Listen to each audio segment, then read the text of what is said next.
get started. Heidi was trying to get us going there, and I appreciate it. Thank you, Heidi. I guess you just needed a harder I should have hammered, I know. Figure out the percentage. So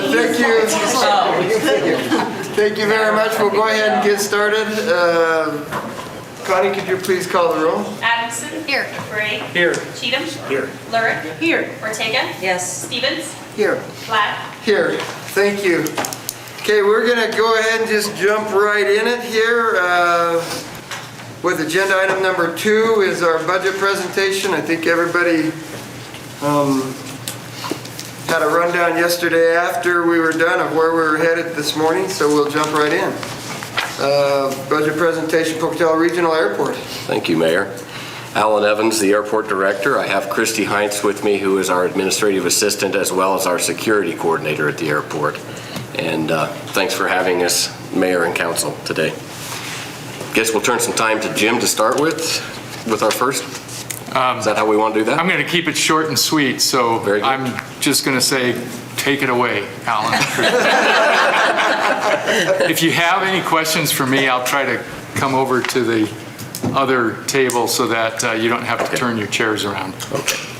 So the first slide here is our organizational chart, and that is correct, and we are fully staffed.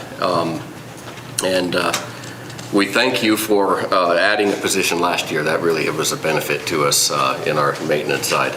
So thank you for that. The next slide is, we've come in flat with the budget this year. We were asked to do that, and so that's what we have submitted, and these are the numbers that would go with that. I don't know how much explanation to give to this. But we have come in where we were last year as well. As far as full-time equivalent positions, as I said earlier, we have increased since 2016 2 positions, and those were both needed to meet the demands of keeping our airport open, the amount of hours that we have to do that each and every day. Anything there we want to cover? Okay. The next slide is our airport construction. This is our Fund 072, and this one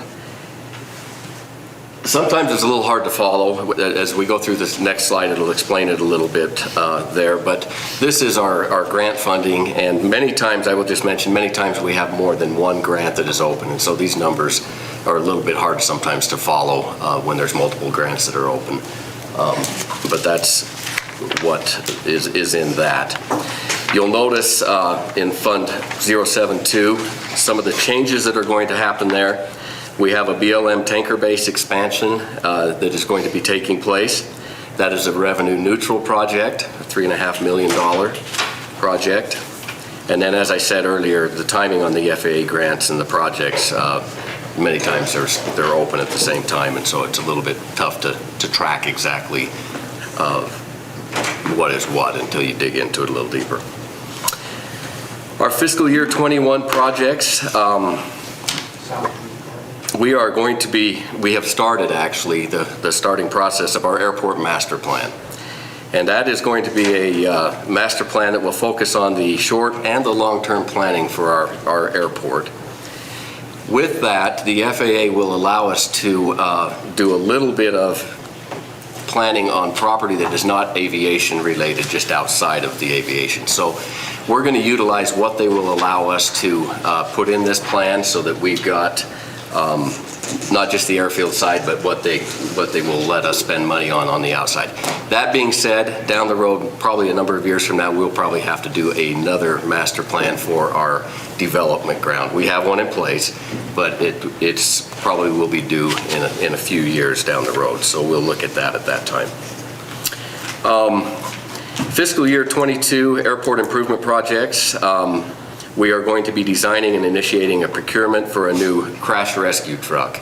And that one, as we all know, getting equipment is going to be fun to get probably. There's a lot of delays in that. But we're going to start this process in 2022 and hope to have that truck in 2023 delivered if all goes well. And I might just add to that, just a simple note. The two trucks that we have right now, one is a 2010 Oshkosh Striker, and then the other one is a 1996. And so what will happen is we'll get this new truck. The 2010 will become our reserve truck, and then we will liquidate the other truck. And so hopefully pricing on something like that will be good. We'll try to find the best avenue to liquidate that truck and still have two very good trucks in our firehouse for our guys to use. Okay, next slide.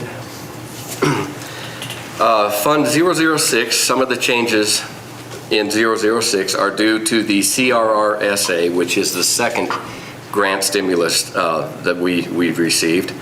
We anticipate that we will collect about $250,000 in fiscal year 22 on that second grant. Now, as you can see on this slide, approximately $15,000 of that is going to be needed to make up for lost revenue in fiscal year 22. When we put that number together, we feel like that's a pretty conservative number because we looked at this and felt like things were starting to come up a little bit and things were recovering. And so 15,000 should be a good number, but if they don't recover, we very easily could see that loss higher, maybe upwards, probably worst case scenario, maybe around $60,000 in loss. So we're crossing our fingers that things continue to recover and move forward in that respect. Some of the concerns and the issues that we have. We are going to need a significant amount of reserves and capital contingency savings in the next 3 to 5 years. We have lost a lot of our passenger facility charge revenue because obviously the numbers have been down. And of course, that's what we use, that PFC is what we use to generate our match money for our FAA grants. We pay 6.25%, that's about $625,000 that we have to contribute into that grant funding. So we know that we are going to be low in that area. Obviously, we've also lost revenue through rental cars and that sort of a thing. We don't feel that we have seen the full effect of the pandemic in our world yet. We believe things are moving upward a little bit, but I think it's going to take us a little while to figure out exactly where this settles out and where we're going to be on what we need to move forward.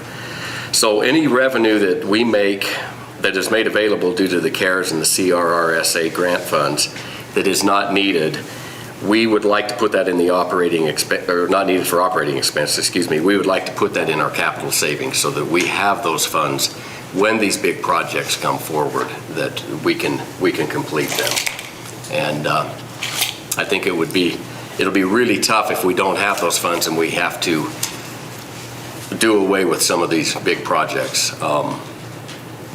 One of the big projects down the road in 2025 is a major remodel or revamping of the main runway. And so that's going to take a lot of money in that particular project. So that's what we have. If there's any questions we may answer, we'd be happy to have those. Chris?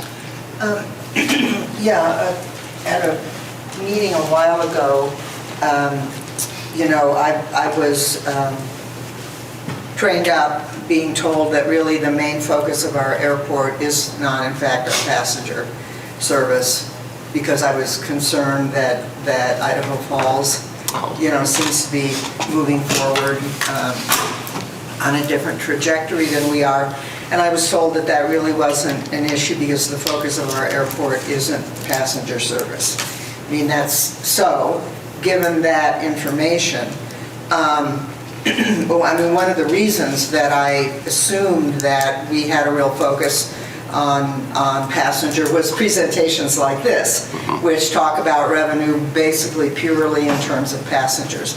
So now that I understand that this is just a 2% or very small amount of what actually goes on out at the airport, I'm wondering if. And I heard you say that you're planning to do a second plan about, development that is not passenger related. But I'm wondering if you could just speak to the large plan, whether it's written down yet or not, but obviously you've been thinking about it, so that we can put,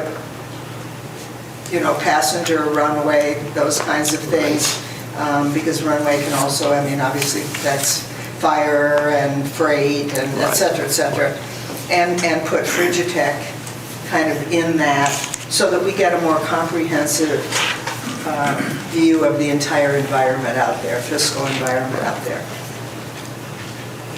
So passenger service is definitely a focus. Yes. If we indicated it wasn't a focus, we didn't mean to. Right. It is part of what we do. Of course, the main purpose is to operate a safe and efficient airfield for passenger service, for general aviation, for fire, for military, for everyone that needs it. It's vital for economic development to have passenger service. Comparing to Idaho Falls is always difficult because their catchment area is completely different, completely larger. The success they're having now is due to their proximity to the national parks. All of the airlines right now, if they're adding anything, it's right next to national parks. We think that'll change when business travel comes back. So passenger service is very definitely a focus. Financially, we're split into two funds. 006 is what we use to run the airport, operate the airport, all parts of it, non-aviation and aviation. The construction fund is what FAA gives us $1 million minimum every year to help maintain our airfield. And so it comes out of that fund. So there's at least $1 million out of that one every year. Our budget is about $1.8 million, I think, on the operations side. So 2/3 and 1/3 is how that comes out. Now, our bigger projects take a lot more. The runway rehab Alan mentioned is going to be about a $15 million project. And even though we may want to focus on development of our non-aviation property, the airfield projects have to continue in order to be able to still service. So yes, we do look at it all together. However, the funds come in differently. So the master plan, FAA will mostly only pay for the aviation side. So at some point, we'd like to use some of our funding to bring in a non-aviation master planner and work together to combine those so that we can work on development of the non-aviation side, and that will help generate more revenue to help us become more self-sustaining. Right. So what conversations have you had with Bannock Development, for example? Because there's land sitting out there. I know we have hangars, periodically we get brief reports because Rick sits on the advisory committee or whatever the official. But really, I look at that area out there, and again, with Frigitech coming in, do you have any prognosis around 10 years from now? What is our focus? Because if we don't know what we want that to be, if we don't have a vision, then it appears to me, as in other areas, it's very difficult to get our arms around either financially or simply what actions to take in terms of development. So what conversations have you had with Bannock Development? We work very closely with Mia Kate. I'm not going to say on the top of her list, but close to the top of her list because we do have so much property. We expect to be bringing you a lease that was a prospect of Bannock Developments that they brought to us. It should be coming on July 1st if we finish the negotiations, and that's a direct result of Mia Kate's efforts. And Frigitech is in the works as well. We've gotten the infrastructure and the roads done for that. So as she gets prospects come up, she includes us and always makes sure that if it fits at the airport. Our non-aviation master plan is a good document. It's older, which is why we want to update it, but it has all of the zoning laid out, what we should put where. We have a retail corridor eventually, that we'd like retail, maybe a hotel, something like that, industrial manufacturing on the outside, and so we work towards that when we look for prospects. Okay, and so I guess I'm trying to get a handle on who, if anybody, and if it's nobody, that's what is. But who is really focused on because we have a revenue problem. So given that fact, who's really focused on what it is needs to happen out there, how it fits into the rest land use and development in the city. Because what I'm hearing is we'd like to do this, and we'd like to do this and this, and that's important to vision like that. But I'm also really wanting to hear, here's the date when our plan will be done, here's how we plan to work with whomever we plan to work with, et cetera, et cetera. Something that has a little bit more concrete reality to it than, an older plan with. Right. And I'll keep looking to you because I don't want to overtake the conversation, but I'm happy to keep going. Well, no, that's fine.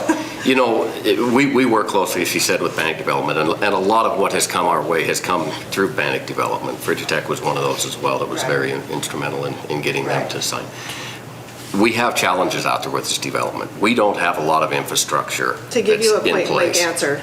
Yeah. It's us. That's what. And It we're really not is. economic Yeah. developers, and We our are focus not. is the airport, so we have the plan and we work to get that ready. But we are not able to actively go out and seek prospects, so we rely Right. heavily on And- Bannock Development.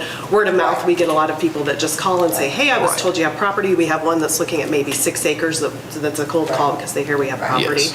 We are, because Alan and I know that we need a little bit of assistance. We have actually scheduled a meeting with our public works, street, water, engineering, so that they can help us planning, as he's doing the comprehensive plan.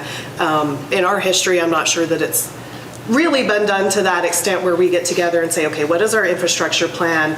How does the infrastructure need to get to every lot? How are we going to fund that? Right now, we rely on each new tenant and developer to install the infrastructure up to their point. So we'd really like to get out ahead of that. The streets are going to need work as we get more truck traffic. We want to make sure when we locate people that we're not putting them somewhere that later on we're going to need to run infrastructure right through there.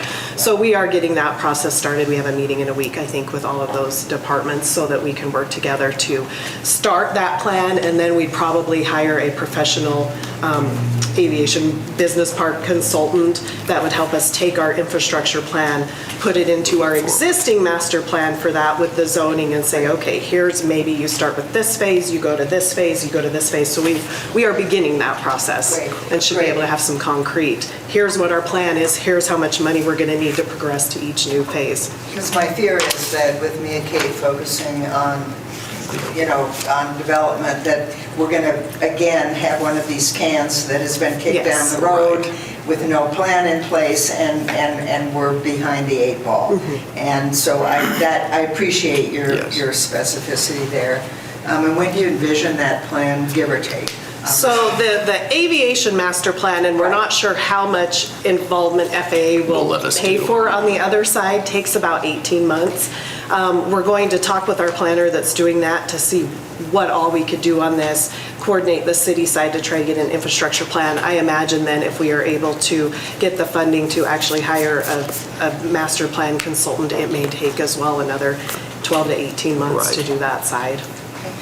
Brian, could we have maybe, periodic updates, not to check on you, but simply to understand, because. And I don't know how far it'll get. I know with the aviation master plan, there's going to be a lot of public involvement. You'll get to you'll review be involved chapters. with that. So I imagine with the other side, we might do a process like that as Very well. similar. With each chapter or each section, we get to providing a review or a public review to get input. Yeah, definitely. Okay, so I have Rick, then I have Roger, then I have Claudia. We didn't make eye contact. Everyone? I'm outside the bounds. So is that what you think is happening? They're saying if we didn't make eye contact, you would Heather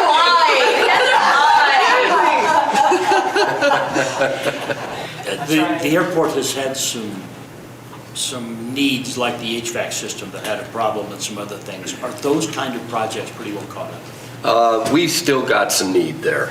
We've made good efforts, and we're getting further along. I think we've probably got 5 units maybe And left. if you'll see, our capital outlay from '06 was $56,000 last year. We Right. took that out. We took that much money out of reserves to do HVAC and things like that. We took it out because the $250 that we're collecting in stimulus, we anticipate not needing all of that for operating, so we will use some of that, again, to do a couple of more HVAC units, some overhead doors that are going to be about $40,000 to replace. So that's why we've not asked for anything out of reserves this year, because we anticipate that CRRSA will open up some of our revenue to be able to do those capital needs ourselves rather than taking it out of reserves. You know, I have to say, the 3 years I've been liaison, I've never seen as much activity at the airport as I have in the last 6 months. Demand for services out there, folks who want to put airplanes here instead of Blackfoot or Idaho Falls or American Falls or other locations. The airport industry, the air industry is changing. And there's a lot of general aviation interest out there. And in the committee meetings that we've had, we've talked a lot about the need for some infrastructure improvements out there, not just underground, but above ground too. There's going to come a time, I think pretty shortly, we're going to need to take a serious look at building some hangars for general aviation and rent those, or contract with someone who will do it and rent those. And the airport is a gem. I know Mia Cade is really strongly in favor of what's going on at the airport and how it is a key to future development in this community. Whether it's airside or development side, both of those are important to what we can do in this community. We appreciate that support. Thank you. That's Roger? accurate. I've got several little observations. First of all, there's a history to getting to this point too. You know, like, I know there were a lot of structures that had to be cleared out there, houses. There used to be we used to rent houses to people and stuff, and all that had to be taken away to become a professional park, even have the chance at it. There's been infrastructure investment to a degree, but not the scale that we need. Bannock Development probably needs to change its name if we're going to be too engaged at the airport because it's in Power County. Still Pocatello. You know, I mean, Portland Valley or something like that would work, you know. But it just, you got a county that's paying for development in another county. And so there needs to be some conversation there. They have had that conversation, just so you know. Okay, but it hasn't been reported. Okay. Because they didn't decide to go forward with it. Yeah, so, you know, it needs to happen. The efforts for planning, there have been many iterations of that.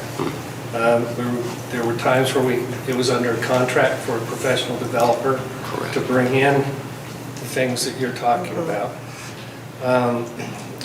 Then the large users, there's still some problems out there because you got an airport that has motocross and trap range and all those type of things, which right now they work, but they also can't be a part of a full development plan because their uses will really conflict with what we need to do. So the big plan is developing, but there are things that we have to be aware of that have to be part of the evolution, and some of it is letting go to move on. Right. Yeah, and all of our leases have a clause in them that says basically, if a higher use comes along, we will utilize that ground for that. And so you're correct, you know, a lot of airports have gun ranges and, trap clubs and those sorts of things. We do as well. Yeah. At some point, yes, that probably will change with the motocross track and a few of those. Might not be conducive for business going on right next door with guns going on. Right. Very much so. Claudia?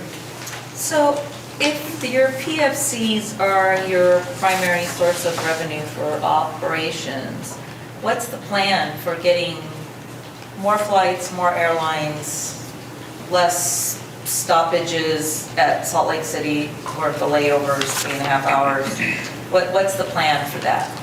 Minor correction, the PFCs are not operating revenue. They are fully for our construction match. Oh, okay, Or sorry. For the match. Okay. Yeah. Sorry. But as far as air service, Alan has actually been talking with the We have consultant. actually reached out. I've had a consultant who has reached out to a couple of airlines who have expressed some interest in generating some new routes.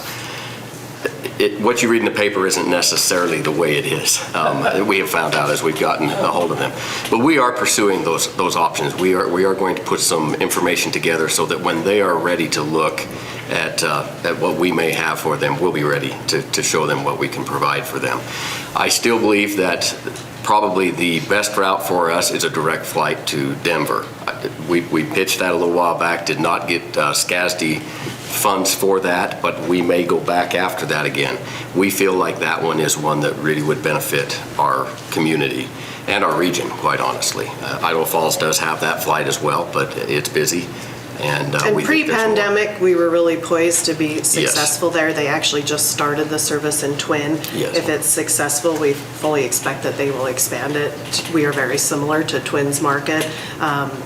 But right now, we're still only at about 50% of our passengers pre-pandemic. So you can't really, if you build it, they will come, doesn't really happen with airlines. It has to come and then they will build it. So until we're filling all the planes we had, you won't get more service.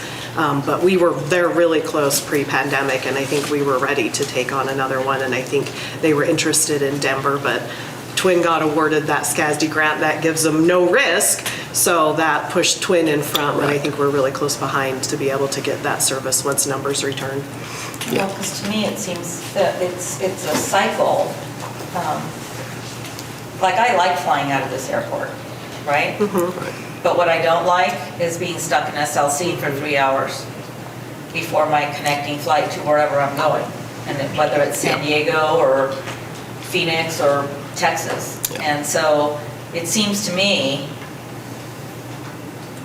that it's going to be very difficult to fill these 3, essentially what amount to inconvenient flights, if that's the requisite for another airline, or, do you see what I'm saying? Yes. And so I'm just wondering, what's the plan? Well, and we've had conversations with SkyWest. As a matter of fact, they've made some adjustments to their They've schedule changed recently. the 3 o'clock to a 6 o'clock, so you don't have that huge. Because there was a Because it was huge 3 gap there. to 11 at night, so they have filled that and cut that gap in half. All we can do is ask and hope that they'll respond and help us out in that respect, and they have to this point with that request. And so we'll continue to work with them and see what we can do to make that better.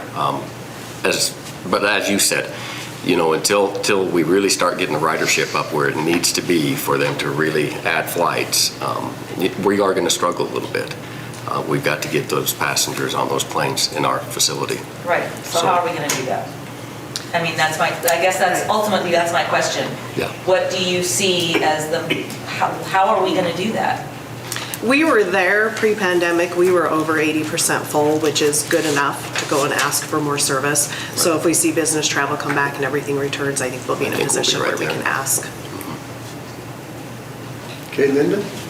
I wanted to just go back to the master plan concept for a minute and make sure that I understand what you were saying. Oh, okay. Because what I'm hearing is not that we don't have any plan, but that you're developing new plans in order to sort of incorporate those or merge them into the existing plan.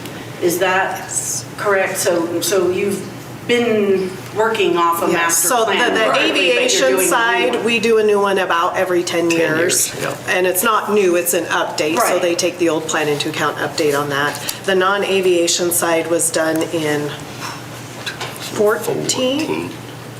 Was it longer 12 than or that? 14. 12 years, about 12 years ago. Okay. That's about the first one in my history. David had that put together, and it was a great document, and we've been using that. We just feel like we would like the new planning director and others to look at it, and it's time to revise.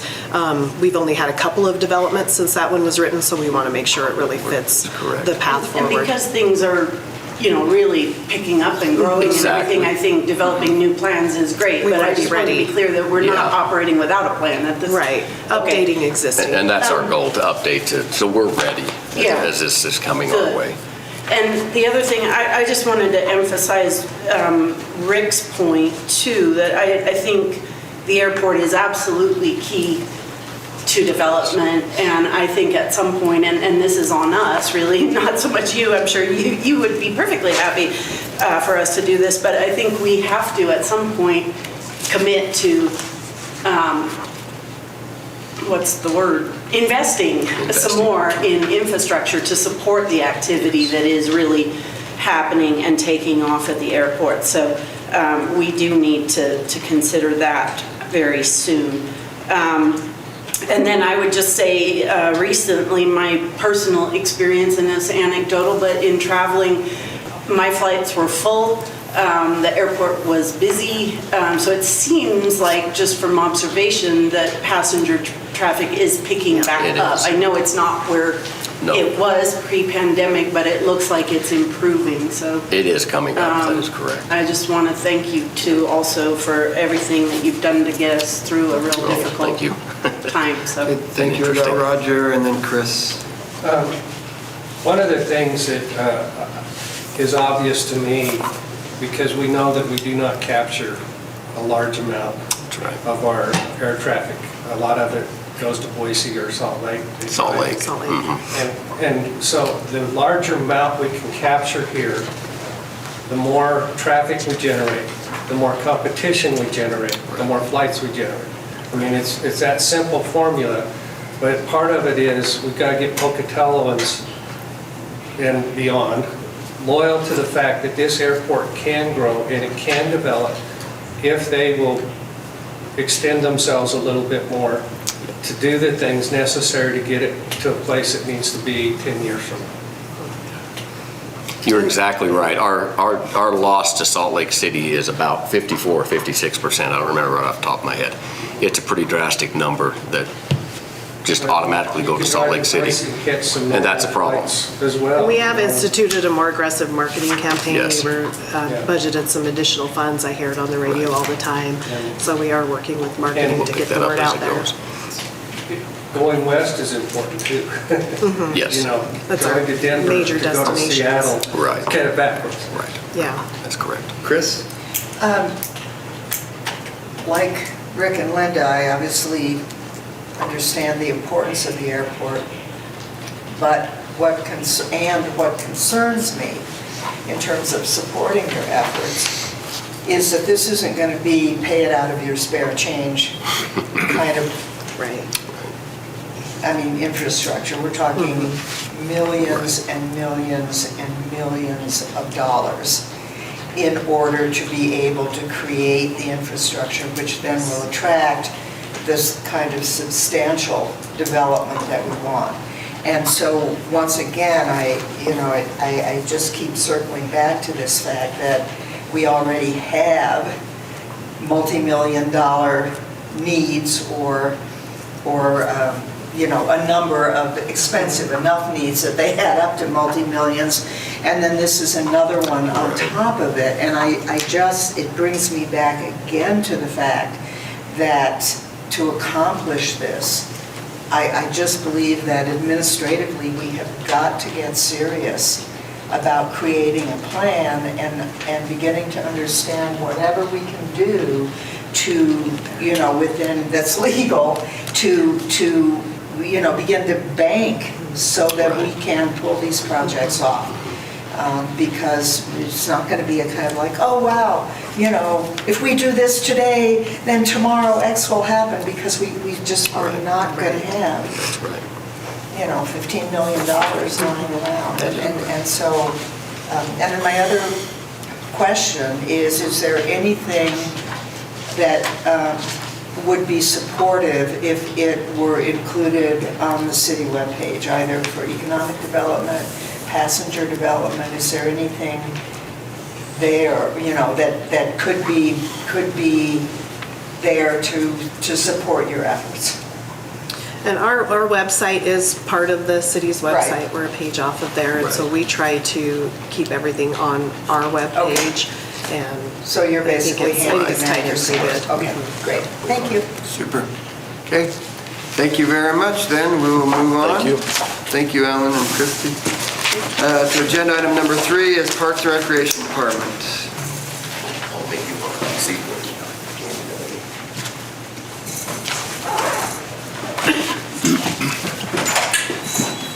So we've got John Banks, and John has about 4 different, is that all?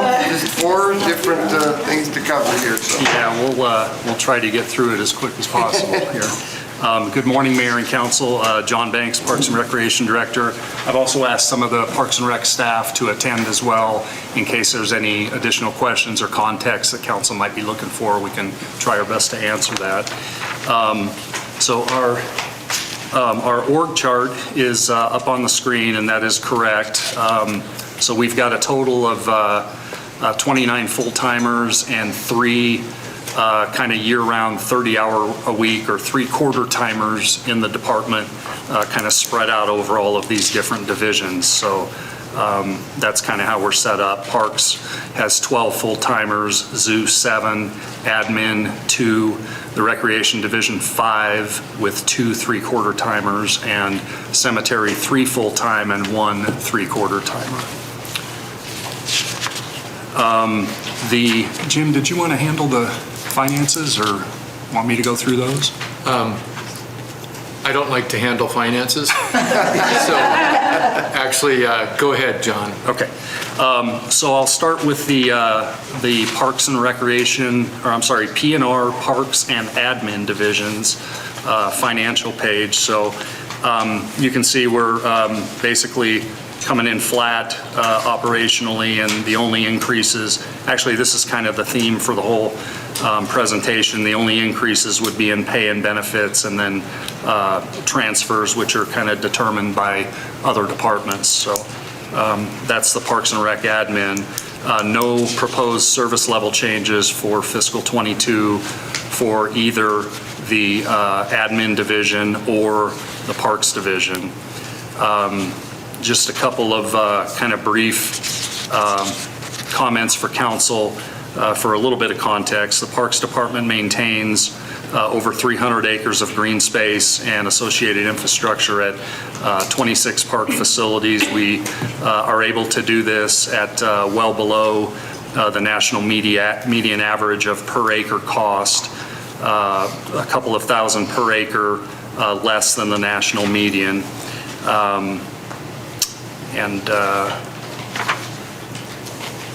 I'm very pleased with the park staff for being able to do that. That's kind of in real dollars, that would equate to $620,000 below the national median average for our 302 acres that we're able to provide that service.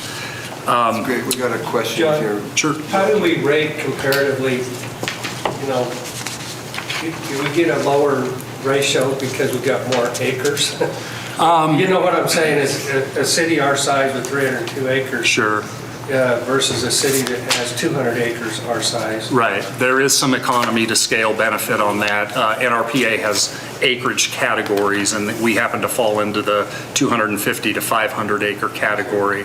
And there is some economy of scale that's realized on that. So I just want to know, how do we compare though to cities our size? Yeah, we very well. We're a couple of $1,000s per acre below the national median average for kind of cities in that same acreage. Do we have more acres for a city of 56,000, or do we have less acres? That's a little bit of a... You understand what I'm saying? I do, yeah. You know, are we overparked or underparked? In your service level report, which is not in here, I understand exactly what you're saying. There's an acres of parkland per 1,000 residents category that I included in your service level reports to kind of address that very question. And the national median is about 7.7 acres per 1,000 residents, and we are at 5.34 acres, so a little bit below the national median in that regard as well. Because we've had people tell us that we have too many parks. Well, You know, I mean, because I Yeah. need to get that out there and let you answer. sure. Yeah, I mean, according to NRPA and how we compare with municipalities our size, that would not be the case, so. Are our parks in good places, John? Yeah, they are. I think we're, And I think it's just by virtue of kind of how the development has occurred, but I think we might be a little heavy in certain parts of the cities and a little light in others. For instance, the Highland Northgate area comes to mind, where we might be a little bit light as compared to some other areas of the city. And I think that's just kind of how the development has flowed and what the developer was mandated to donate, and kind of how that's evolved over time. Chris? Yeah, I mean, that's my observation, you know, as I've been looking at the list of parks recently, and for reasons that make some sense historically, some of them may be small, but there seem to be a lot in the sort of Old Town area, and then you get out to Johnny Creek and you can go down and, you know, I mean, there are places you can go if you want to get in your car and drive there, or I look at Highland and so forth. And I'm hoping that within our comprehensive plan, I mean, I would assume, knowing both you and Brad, that you'll be talking to him about that, because I think as we develop and our density increases, you know, I think we've got to figure out how we provide green space. And again, I mean, I seem to be beating the economic development drum these days, but, you know, as we compete with other cities all over the U.S.,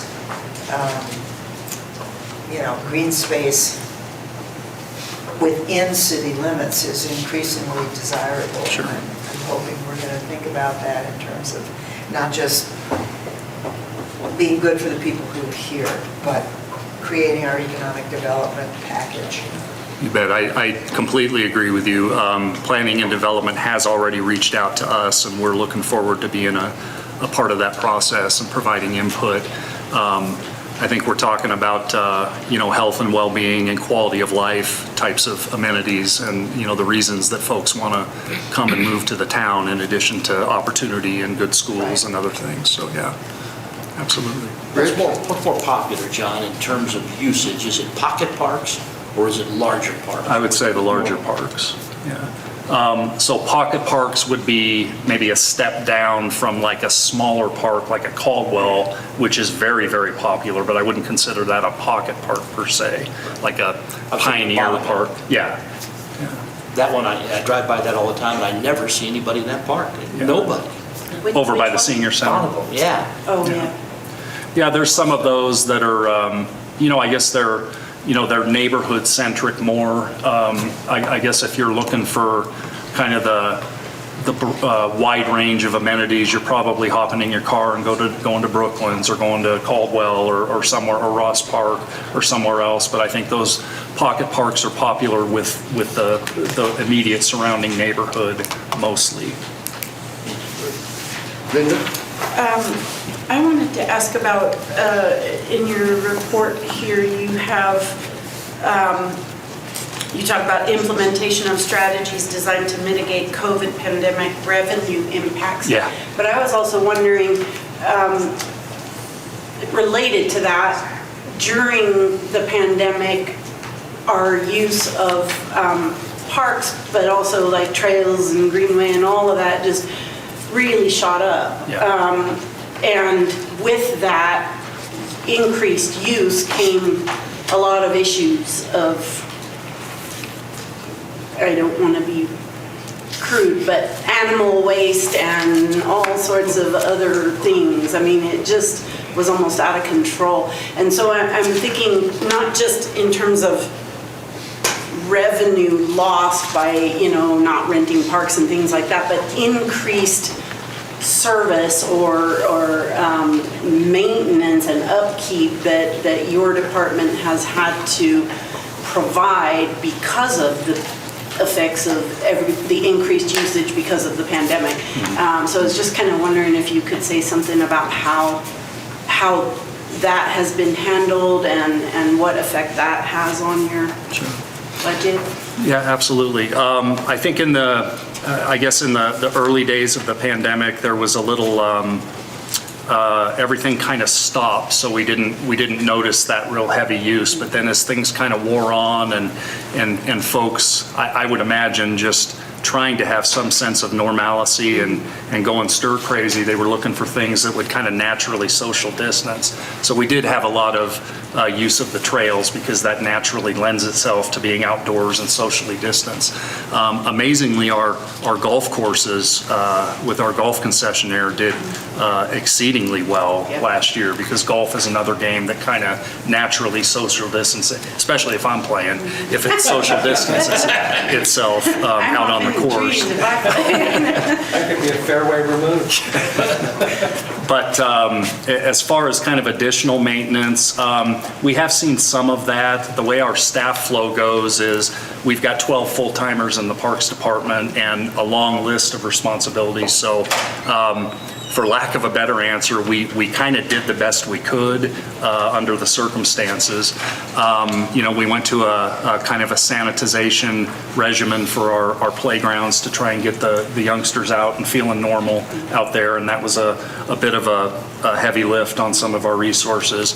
Once the part-timers come back, you might remember the council, I believe starting 2 fiscal years ago, allotted us resources for a couple of Greenway-specific maintenance staff, and that's tremendously helpful, both kind of day-to-day and then long-term for kind of prolonging the lifespan of the asphalt by keeping the weeds to the side. So once we were able to kind of get those folks back in kind of the March, April, May timeframe, some of them are school kids and they're coming back, things have improved now that we have our seasonal resources. And as a heavy user of the trails, within the city, I noticed, after we put those people into place, the difference. And I was just thinking with COVID, we saw a big increase because, as you say, a lot of people wanted to be outside doing something, and that was something they could do safely. But I'm kind of thinking that, that may go down a little bit, but I don't think it's going to go down to where it was. Mm-hmm. I think people now have kind of, many people have discovered, those trails and how great it is to get out there on them. And so I think that use is going to be permanently increased, at least to some extent. Sure. Do you agree with that? I hope so. I really do. We've got really world-class trail system, when you include the Portneuf Greenway and what they've been able to do, and then also City Creek and Mink Creek. It's top-notch trails that we have in this town. I think it will, it already is, and I think it will, as use increases, I think it will increase kind of the facilitation and maintenance burden a bit for staff. And I'm especially thinking the City Creek area where, Hannah and myself and Lance and some of the other government entities are embarking on kind of a comprehensive effort to get our arms around things like illegal trails and things like that can help us with our maintenance efforts and streamlining those. So point well taken. I'm just thinking, with that, and maybe like you say, it's part-time or seasonal labor, but I'm seeing that there's probably going to be an increased need as that use level goes up or even stays at a higher level, that we're going to need more, at least greenway and trail maintenance for those ones in the city. Yeah. We'll keep a close eye on that and keep the council posted. We do have a very dedicated kind of trail use volunteer groups that will come out and do volunteer efforts. If I could do a PSA right now, please pick up after your pets. We have trash cans and receptacles, and that helps us out a ton. And there's been a lot of that actually on social media, on the trails page on social media. There's been a lot of people talking about some of the problems of people not cleaning up after their pets, but also a lot of, and even some from our staff, of please be responsible pet owners and keep the trails nice for everybody. So there's been a constant effort there on social media that I have really appreciated. So I've got Roger, then Claudia. I tried to look down, and I didn't want to bring this up under the cemetery division. So, I really think it's important for us to use one-time money for one-time purposes. And I know that you've got a big brochure out there with lots of needs in the park. Some of the projects are ambiguous into what they would generate, but I really do think the slide at Ross Park is something that pays back fast. And I also think it's an entity that helps sell other things like the zoo and, you know, all of those things. So I really think that somehow if we find one-time money to do the slide at Ross Park, which is closed down, needs to be torn down and replaced, I just think that's somewhere we need to go if we can find some one-time money. Well, staff would, Parks and Rec staff would agree that that's probably the biggest need in the park system, I think. I mean, it's early in the budget process, and our partnerships brochure is just going out to kind of some of the maybe capable partners for a project of that magnitude into the community. I'd like the chance to try to chase that partnership for a little bit. We are early in the process, and maybe if we're unsuccessful, you know, we have the discussion at that time, but we're hopeful that there's some very compelling returns on investment in here that would inspire a partner to join us. So we'd like that opportunity to try and chase it for a little bit. That's good. Claudia? So I agree with Roger on the slide. And actually, I was in a store 3-4 days ago, and there was a woman in the next aisle talking very loudly on her phone, and she was having a hissy fit over the slide at Ross Park. I mean, she was just going on and on and on to whoever she was talking to about the fact that there's no slide and how the kids anyway. So I think that the slide is important. For me, when I think of, I know Chris mentioned green space. To me, I like to think of it more as open space because green definitely costs more money. And so I like the idea of more natural vegetation and trails and things like that than I do, you know, the big green park with the playground. I think we have a lot of that already, which is great, but I just think that going forward, we should really be thinking about less watering and more natural vegetation where we can like maintain a trail and whatnot. So I just kind of wanted to put that out. I think that that should be the direction I'd like to see anyway. We've got a wonderful long-term partnership with the Portneuf Greenway, who is kind of grant-funded, basically at no cost to the city other than for the construction, other than assuming the maintenance, about 14 miles of specifically what you're talking about. And then we've got the City Creek and Mink Creek trail system. So it's also a priority of ours to kind of keep going in that direction. Because somebody sent, I don't know, I'm assuming everybody got it.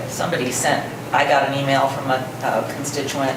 They're building a house up by what I call Temple Square, where the new temple is.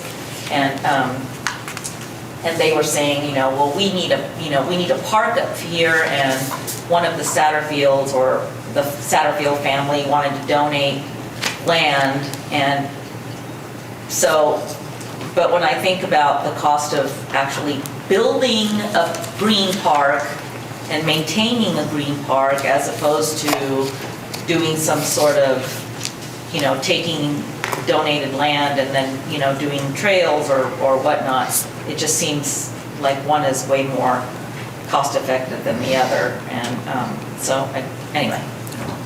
Chris? I know at some point in what feels like the dim and distant past, I saw sort of a schema for a comprehensive trail system that obviously would include having to partner with or purchase some private land and this and that. And I'm wondering if an updated version of that exists somewhere, or I know when you were here before, talking about the larger plan around City Creek and et cetera. You talked about, or I guess it was Bruce maybe from DEQ talked about, I think he said something like a ring of trails or something. Horseshoe. Horseshoe. Anyway, I'm just wondering, again, I think I guess I'm just the kind of person that for these big, what I believe to be important community development type projects, that having something that exists is a good idea, because then, again, as we're trying to manage our way through the dollars available. So anyway, I know, I'm sure that's, again, nothing that I'm saying is news flash importance, but I think as a consumer, creating a community vision sometimes unlocks funds. Yeah, I can speak to that briefly. I'm Lance Clark. I run the Outdoor Rec Division, which includes a lot of the trail stuff. The city is working very closely with the Forest Service, the BLM, Idaho Department of Lands, Fish and Game, and a lot of entities to develop the larger, comprehensive Pocatello area trail system. We are still working towards connecting some of those things. We've been a bit bogged down at the moment with the difficulty of deciding which trails are actually already officially trails and not. There's a huge proliferation of user-built trail systems, and across federal land, if the plan includes those would need to be registered in the trail system. And so it's actually taken quite a long time to get out on the ground, identify every trail, and mark it as legal or illegal. And so we're still trying to figure out what we have and what needs to be included with that as exists legally. So it's, as you can imagine, with 500 to 1,000 miles of legal and illegal trails, it takes a long time to walk and GPS those and figure out what's been approved in the distant past and not. So that's where we're on the comprehensive plan. Is we're actually pretty close to releasing the public map of what is legal and illegal in the whole valley. So Hannah has been kind of leading the charge on that. So that's where we're at on the comprehensive. Thank you. Thank you. Chris, in addition to that, the BLM also has their East Bench Recreation Management Plan, and then Portneuf Greenway also has their comprehensive master plan. As always, kind of resource driven. There's some easement, private land ownership issues that come into play, access issues that come into play, but those two entities also have kind of comprehensive plans. Yeah, and again, from the city perspective, both, for economic development, for quality of life, and for finances, is to try to bring all of these efforts kind of under one roof, and then collectively, so that we can collectively look at financial resources needed, financial resources, where they could come from, so that there can be some advanced planning. Yeah, in my 19 years with the city working with the trail system, I would say right now we're at peak cooperation with outside agencies. And while the federal government is frustratingly slow, they are on board and things are going pretty well. We should have a product we can sell For sure. within our lifetimes. And then, Maybe not his lifetime. It all depends on who you're talking about. Maybe not use it or. I'm going to exempt myself from that vision.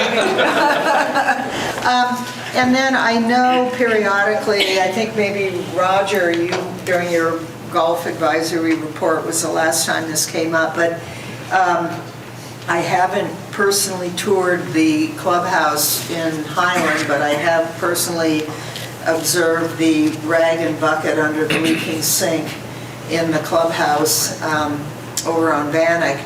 And again, I think one or both of these represent, again, these large cans that have been kicked down the road. And particularly my thought relative to golf clubhouses is while, I mean, our golf courses are to a degree user-funded.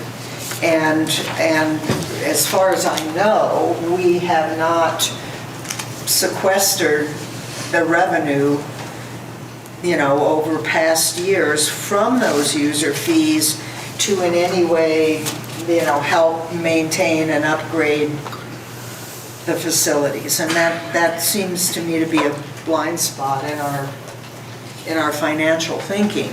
And so now we're at a point where, again, smaller communities around us have built modest but very attractive clubhouses. And again, I haven't toured Highland, so I can't really speak to that, but we don't stack up as a community that tries to give back to our users, number one, and secondly, again, all of these things collectively create part of the draw that will help us bring the businesses we need. So I don't expect,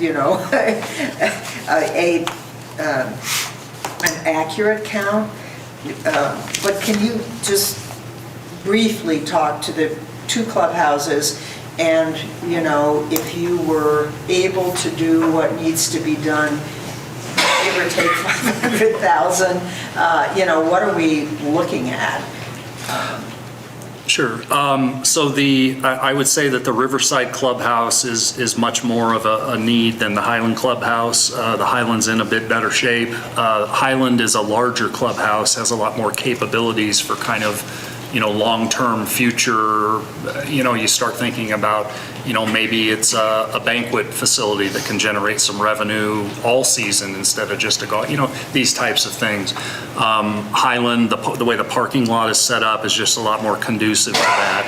I would just kind of guesstimate, we put a price tag of about $1 million on the Riverside Clubhouse, and that was nothing terribly extravagant. Like you say, maybe a modest clubhouse that meets our needs now and in the future. I would venture a guess that Highland, with its difference in size, would maybe be double that. So that gives you kind of an idea. And that's today's dollars, and that may even be a little naive with the price of lumber going up, but that's kind of our best guesstimate.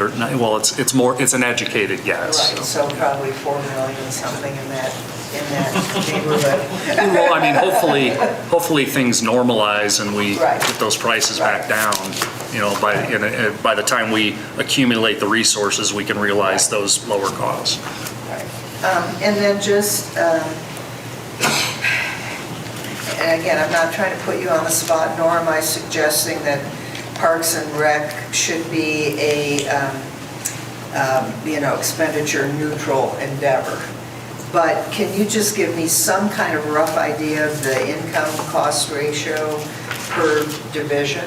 Sure. So fiscal 2020 was a bit of an anomaly because of COVID. I guess anticipating that things will kind of normalize.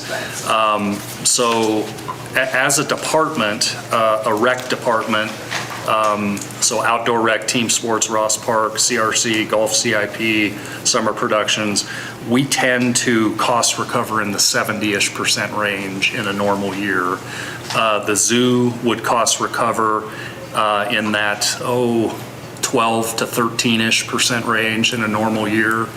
The cemeteries tend to be in the, cemetery is real hard to tell. There's not really any rhyme or reason, but it tends to be in that 70 to 72% cost recovery range. Might go up as the population Well, ages. that's why I say it's a bit hit and miss with that one. Right.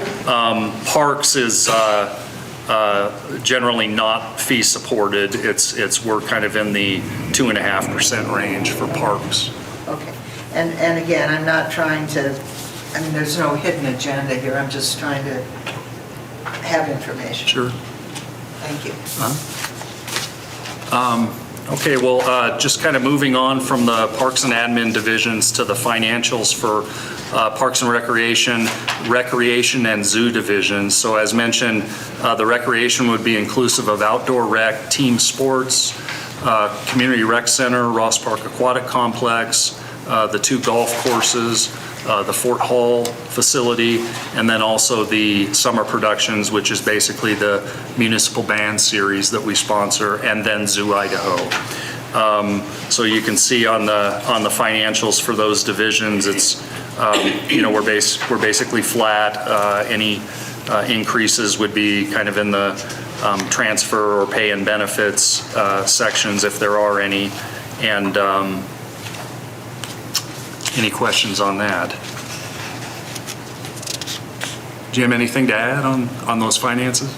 The only thing I'm going to add is I'm going to say that of that total $2,852,000, $1.5 million of that is supported by taxes, and the other 1.4 is supported, as John had just indicated, by fees and program income. Right. That's about 50%. Yeah, that's a rough, when you factor in the zoo. So the zoo used to be, I'll be real brief on this, the zoo used to be a general fund function, and it was switched to the recreation fund as a strategy to kind of better utilize tax resources. Zoos aren't typically in a recreation department, so we kind of separate that out, but the entirety of the rec department is generally about a 50% cost recovery, with the rec providing about 70, and then the zoo, that 13 to 14 range. Just a few very brief notes on the recreation and zoo division. I think no proposed service level changes for fiscal '22. I think I'd just like to recognize the staff in a challenging year to keep safely providing the services that we do provide. We never stopped short of about a 4-week closure at the rec center while we were in the early stages trying to get our arms around it. And I'm just terribly proud of the staff. I felt very strongly that we needed to keep things going to provide normalcy for the community, particularly the youngsters who had their lives turned upside down. And we were really attached at the hip with public health operational plans and the mayor's office as well. And I think we did the best that we could do kind of in challenging situations. And we were also able to kind of implement some non-spending kind of internal policies, which were basically, if it's not a safety issue, now's the year not to purchase it. So we were able to kind of mitigate some of our revenue losses, and it was a tough year, but a year that I think was well managed by our staff, and we still were able to cost recover in the rec division at about 50%, and the zoo division at about 9% this year. So. Moving on to, unless there's any questions, I'll move on to cemetery division. Just a quick comment. You compliment staff, which I support, but I also believe that leadership matters. And I think your leadership is part of why you can be so proud of your staff. Thank you. Great. Moving on to cemetery division, no changes in proposed service levels for cemetery. A lot like the parks. Roger, this was that economy of scale that you were kind of asking about and that I was referring to. So the cemetery is in a different acreage category than the park system. So you don't really get that economy of scale.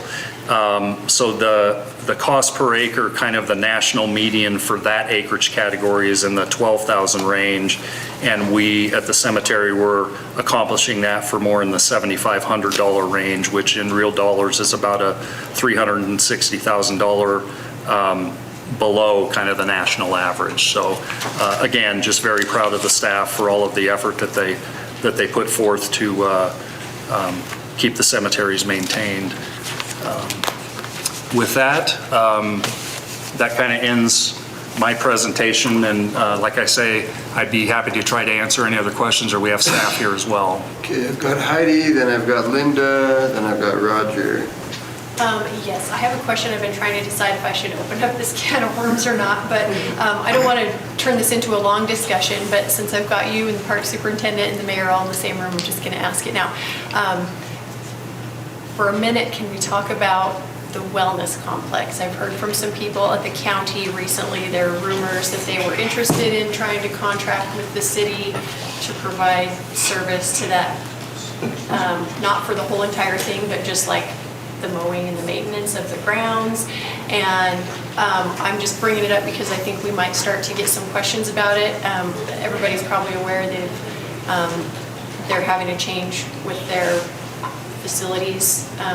Guy is not coming back, and I've also heard rumors that the contractor that is a private contractor that they were using for that is not interested in continuing that because they're having a hard time getting people hired to make it happen, so it's a little bit too big for them. So could you just kind of give us a quick synopsis of, I'm not pushing for it either, I'm just, help us so that when people ask about it, is this something we should have a discussion about later, or is this not good for the city, like would we end up just subsidizing it and we could never charge enough to recoup the expense and the hassle of it, or is it something that would be good for the community? Just kind of curious to get everybody's feedback on that, because I think that might start to come up and be a thing that people are talking about this summer, since they're kind of in that transitional phase at the county right now. Sure.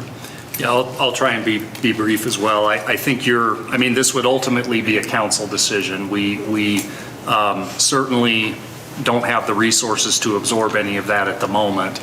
I think the wellness center is demanding of a bit of a different level of maintenance.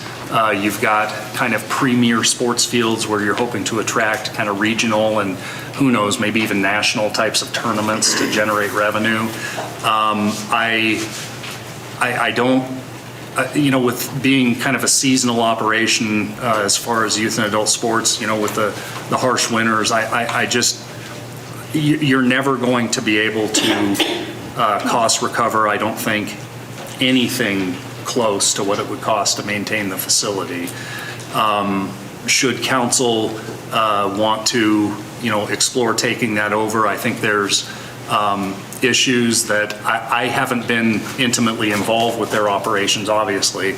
But from what I hear, there may be some soil issues, there may be some irrigation system issues. I think we'd want to do a long, hard evaluation of exactly what we would be getting involved with, if there would be any immediate capital needs just to take the thing over. We'd need to talk about levels of maintenance, and then of course, kind of estimates of staff resources that would be needed. I think I can safely say it would be substantial to take that over. There would be a capital outlay for mowers and all of the the large scale equipment, and then just the staff resources to properly maintain the amenity, and then also to have you heard, would they still kind of continue to do the marketing of the facility and the reserving of the facility, or? Yeah, I can't speak for them because, like I said, this is just through the room. Yeah. But I think their plan is to not manage it in the same way that they have managed it in the past. So Sure. They might have the amphitheater and that kind of thing separate from the grounds. Yeah, they seem to be on a better track with the amphitheater. I've got to get on and get my Tracy Lawrence tickets, but anyway, they're drawing some bigger names, and maybe that's a better revenue generator for them. But the fields, boy, it's hard to make money on non-indoor facilities around here. John, have you been approached, Brett, have you been approached by anybody that said, are you interested in doing anything with this? Steve Brown kind of mentioned something in passing, but this was a while ago, and I know Steve has since departed, but no, I haven't personally been approached. Have you been? So neither have I. So I think what you're getting is a whole bunch of rumors from people that are wandering around there thinking, the city should do this because the county can't, which they're not wrong, but I don't think, No, I don't disagree, think but this is that- I actually don't people at think- the county that I personally, perceive that yeah, I we were personally like, don't no, think and I it'd can be. appreciate if we are like, no.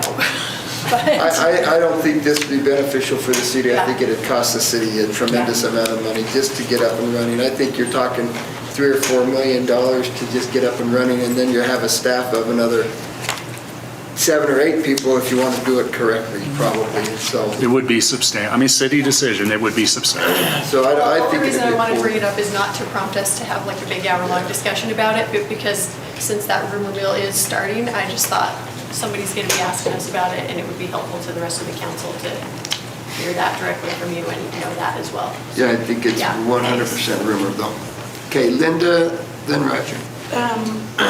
First, I did want to just commend you and all your staff on everything you've done through the difficult pandemic time. So, and I know that added a lot on you guys in different ways than other departments. I mean, it added to everybody's burden, but just all the added maintenance and everything. So thank you for all you've done. And then I had a weird question maybe about the cemetery. Speaking of trails and walking and everybody getting out a whole lot more, the cemetery is one of the places in town that people like to walk, including me. And I've seen the use of the cemetery for walking, greatly increase in the last year or so. And I was just wondering what effect that has on, maintenance, like, we budget for maintenance of the cemetery, but all the additional walking traffic, does that do anything to the budget? I mean, is that impacted in any way, and where does? No, we don't. Craig, correct me if I'm wrong. I think Craig's here. I don't think, residents in the community using the cemeteries for walking. In fact, we welcome that. We do have the cemetery is one of those kind of ordinanced, no dogs allowed type of facilities. So we don't have those issues. It's basically foot traffic. And yeah, and they don't tend to walk kind of in and amongst the internment sites. They tend to stay on the paths, and it's really, I don't see much of an impact at all. In fact, we welcome it. The more the better. Would you? I don't see any real impact of them walking in there. That's good. Yeah. And then also cemetery question, how's our new section going? It's coming along. The irrigation system is installed. We do need to hydro seed the area. It's been a bit of a tough season for us this year. For a lot of different reasons. I think kind of the tail end of COVID deprived us of some huge volunteer efforts by the LDS community and the women's inmates that are just absolutely critical to our operations. We've had some pretty challenging attracting hiring candidate challenges. We had kind of a long-term medical retirement that shortened our resources. So we've really been behind the 8 ball, just trying to kind of catch up. And that, unfortunately, since it's kind of not a driving need, has kind of taken a back seat to trying to kind of maintain the cemetery. So, but we're getting to it. Craig, can you provide any status? I've been out there trying to clean up rocks for the hydro seed. And I'm not questioning that, I was just curious, but. It's all of the infrastructure's in the ground, everything's good to go. It's in the final stages. Great, thank you. Roger? One of the things I was going to do is give you opportunity to publicly state why the cemeteries are not as well kept this year as last year. I think you kind of alluded to it, lack of volunteers, all that. So you can do that. I want to make one statement. From the time the complex, the wellness complex was announced, the city of Pocatello has run away from it. And it's not a rumor, because it's a black hole. It didn't have a plan for how it would be financed. And we didn't want to get sucked into that black hole. And I just want to make that statement because it's a great complex, but it takes a lot of money to run. And we didn't want to be the one that had to pay the bill. An expensive one for sure. Okay, Chris? Yeah, could you update us on the infamous gang mower? I'm assuming the new installation of duct tape and paper clips and hair ties. ponytail, yeah, is the plan, but, you know, the price of that kind of equipment is, I mean, it's not gonna go down. And can you remind me of what it would take to replace it, kind of financially, based on your department's resources, where we are, so that I have a bit of a notion, and hopefully Jim can make a note about, you know, what the gap. Sure. So we had done three, and what we were trying to do is kind of get on a 4-year rotation, and we had stockpiled 3 of those 4 years. Right. And then last year, council was so gracious as to grant us a very much needed entry-level full-timer for parks, so we skipped a year. I did ask for that to be reinstalled in the capital line for this year, so that would be 4 of what was previously 4. But you are correct, what we've noticed is the price of those mowers has gone up to about $100,000. So I think we're going to be in need of a 5th installment.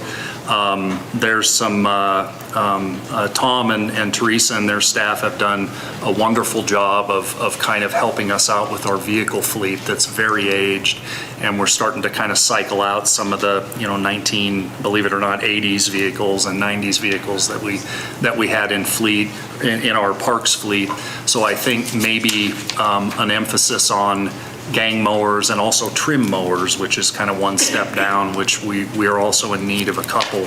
Maybe we can use some of those resources to kind of help us with those purchases.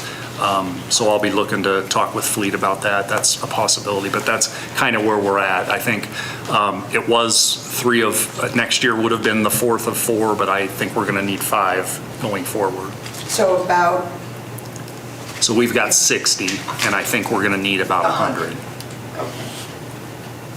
And that doesn't include the trim mowers? Correct. If you Those are add- in the 40-ish thousand range. And how many? I'm going to say we need 2. Yeah. We're, I mean, we just have to, there comes a point where trying to keep them repaired is, Right.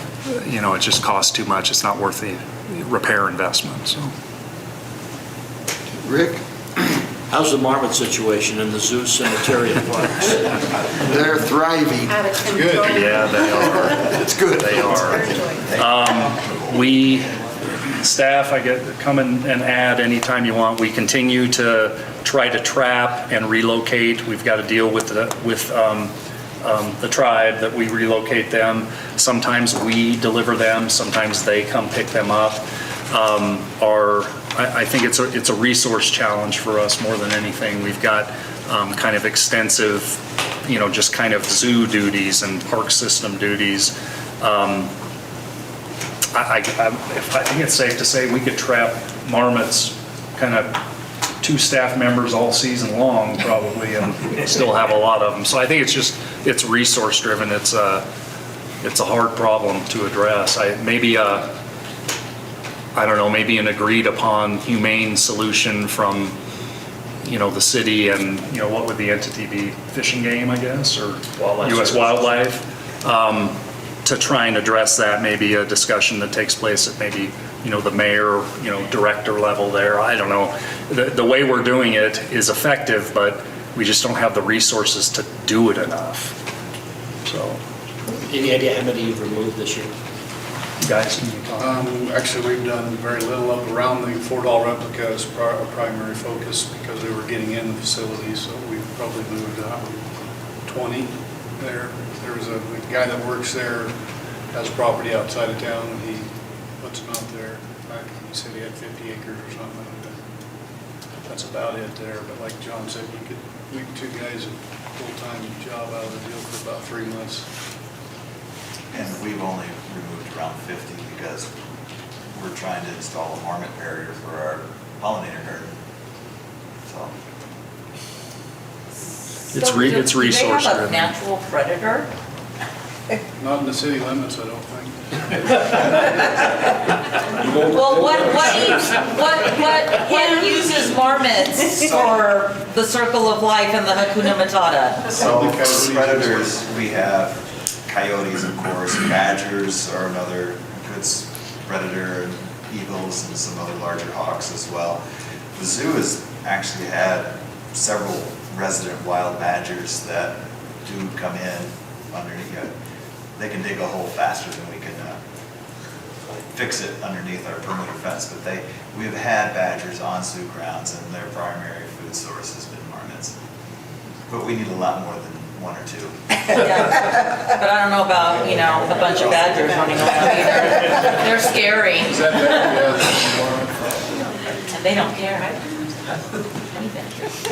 Okay, Chris? Yeah, just a comment on that. Years and years ago, I was reading about urban raccoons, and one of the solutions they tried, and I have no idea how the data turned out, but they salted garbage cans with birth control.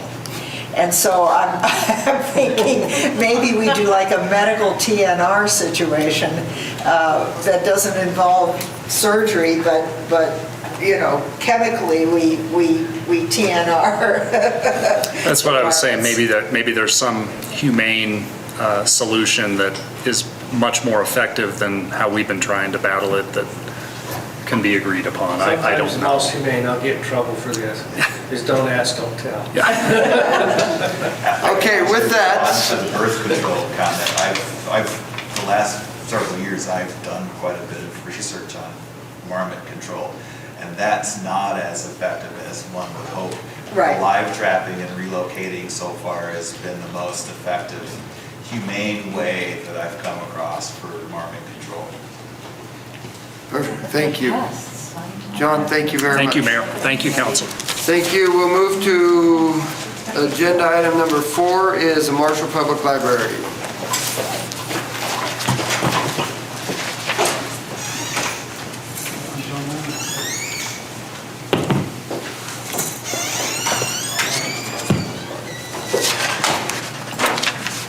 Good morning, Mayor, Council. I'm Eric Cease, the Library Director. In a nutshell, we're coming to you with a flat budget and with no change in employees. We've been able to get by this past year very carefully. I think that one of our biggest accomplishments over the past year has been dealing with the pandemic and trying to keep our staff and patrons as safe as possible. We went through a whole lot of effort to do that, and as far as I know, we were entirely successful in doing that. So that was really where we were in terms of trying to play with that. The chart, the number of employees in the different places, that hasn't changed significantly. In some areas, such as youth services, we have 3 full-time employees. That's the last increase we had in employees. We're going from 2.5 to 3 a few years back. Most of the other libraries our size, or even smaller ones like Twin Falls, have at least 5 to 6 employees in that department. We get by with 3, and we do extremely well with that. So I'm really proud of the ability that we have to do as much as we can with the resources that we're tasked with using. During this struggling time, we actually had 222,120 connections to our wireless network. We found out this year that we had the ability to actually count that. We were estimating in previous years. We now have a system in place that allows us to count how many people connect to our wireless network.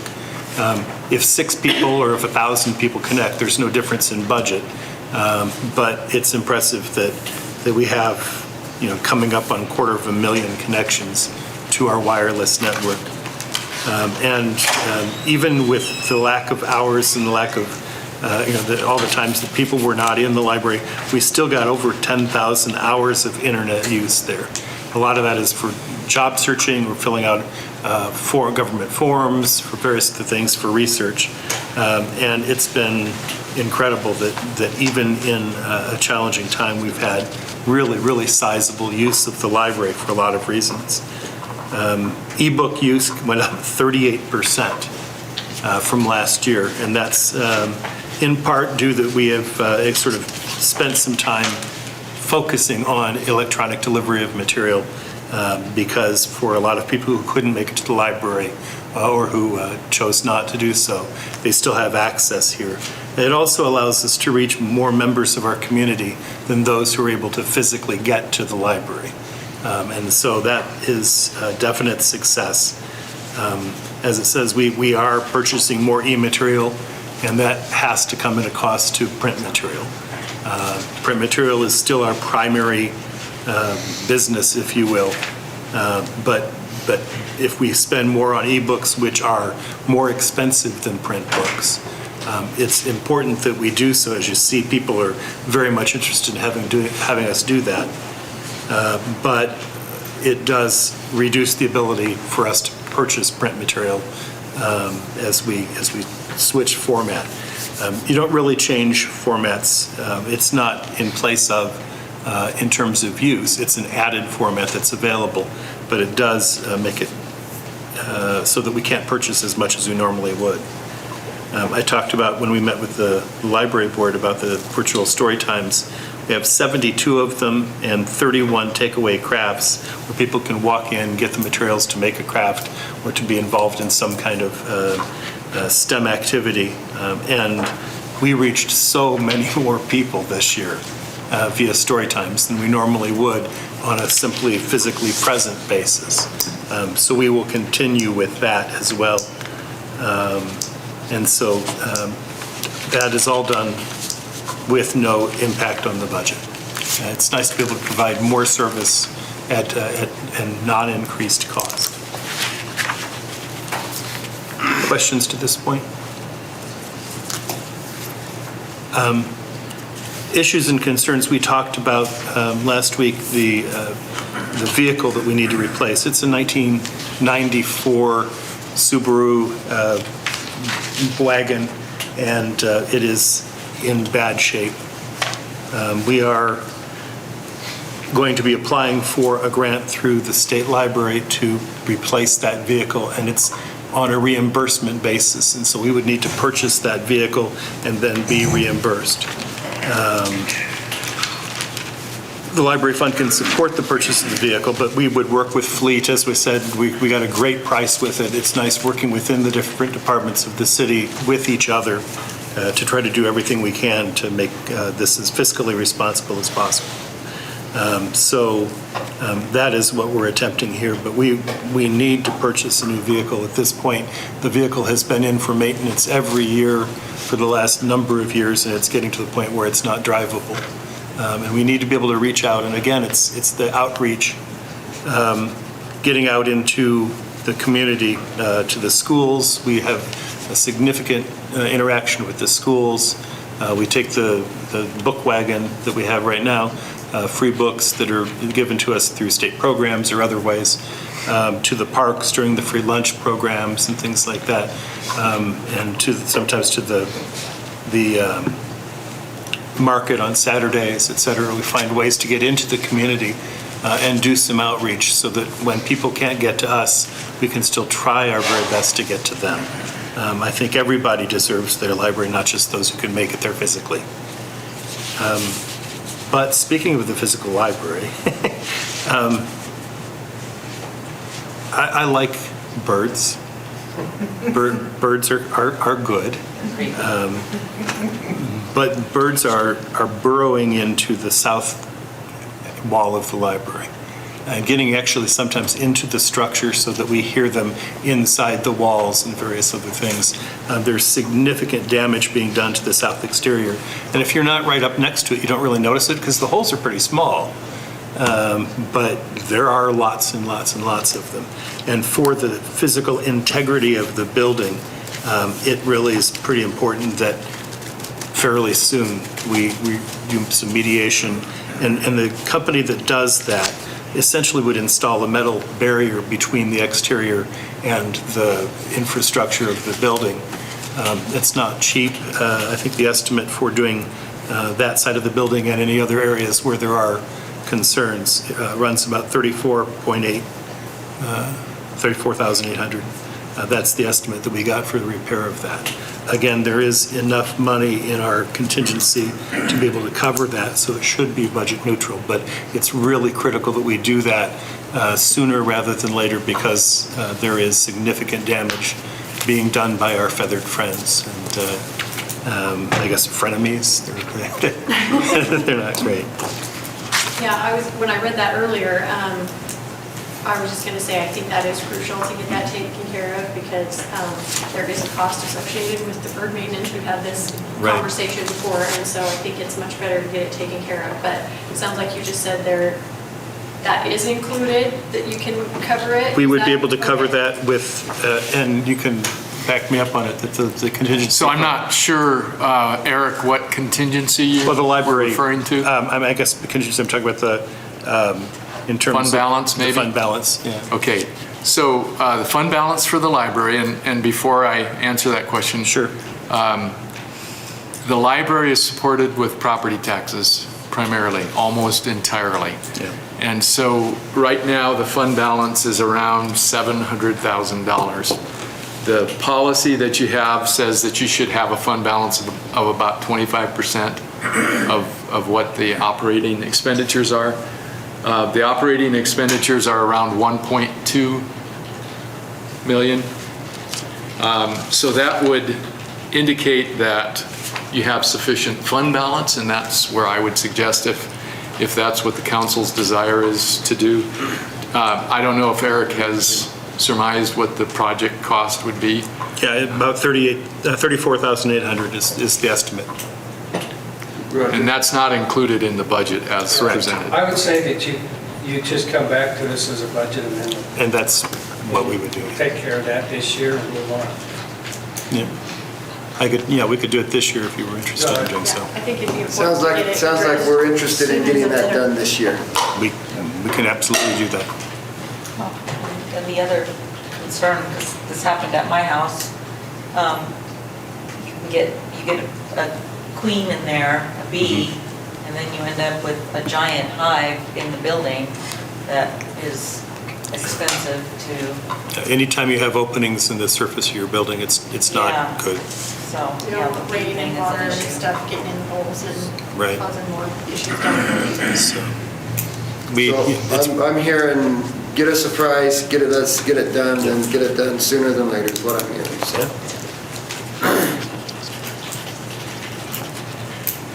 Any other questions or concerns? Chris? Yeah, I'm wondering, as the generations that grew up primarily on print books exit the planet, how do we actively, and why wouldn't we actively transition to essentially primarily ebooks, since that is what the generations that will be present grew up? Sure. I think that transition may be overstated. Youth use print materials regularly. Clearly, we've been putting more of our budget toward electronics, and I think you move that way, and that probably will continue to be the trend. But physical books have advantages over electronic material in a lot of ways, and especially for those who may be, we've got the ability to put a book under a Braille reader that essentially can translate something to Braille so that the blind can read it. You can't do that as well electronically. You're trying to, I have a whole stack of Kindle books that I can read on my iPad, and I do that, but especially for reference material and other things like that, there are not good digital counterparts to those things. And there are a whole lot of people that still, and as you say, the youth are more used to doing it. Some folks my age or so tend to want the paper, but the youth still want the paper. And the kids come in for their picture books, and that's all paper. And they walk out with a stack of 20 books. It's not the same on a Kindle. And so, yeah, I think there will continue to be a trend towards spending more money on electronic material and less on print material. But I don't think that transition is quite as quick or quite as clear as you might think.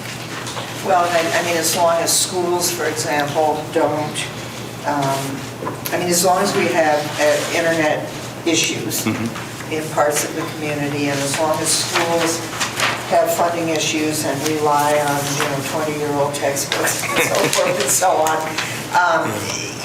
it's,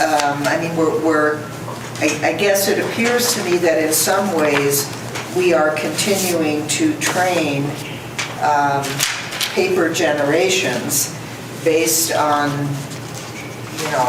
either the preference of the adults in charge or the funding available. And anyway, I just am, it's just a question that I have. Kids also love video games and they're not tactile. So anyway, I don't expect you to have an answer. No, but and I think it is reasonable to say that we will be spending more of our budget on electronic things than we have, that percentage will increase. But paper continues to be a mainstay of what we do, and I'm comfortable supporting both formats.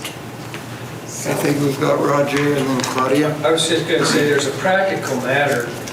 A parent would rather have a book that has a finite cost to it rather than a tablet or something with an infinite cost because of what's stored on it. With a kid that doesn't manage resources very well. I got two granddaughters that are voracious readers, but a parent would rather go back and pick up the book a couple of days later than try to figure out where that electronic device is. Yeah. And there's just a practical sense there. Claudia? So, my question, I grew up in the library and doing all my research at the library with the Dewey Decimal System, good Lord. Anyway, but my question is regarding reference, research, because now information is right here. So how many people actually, what's the reality of maintaining a big reference section when, a book is outdated because there's new information and that's constantly updated. You can access I can access university libraries, peer review articles and things like that for reference that it's at your fingertips. So I'm just trying to figure out if it's cost effective to maintain a reference section. And I'll agree with you in some senses. Who has a whole set of encyclopedias at home anymore? Everybody used to. But, we had a World Book Encyclopedia growing up, and I read the articles, and I did all that kind of stuff. And every year we get the new. And we get the annual, and that. Well, why would you use that much anymore when all the information seems to be there?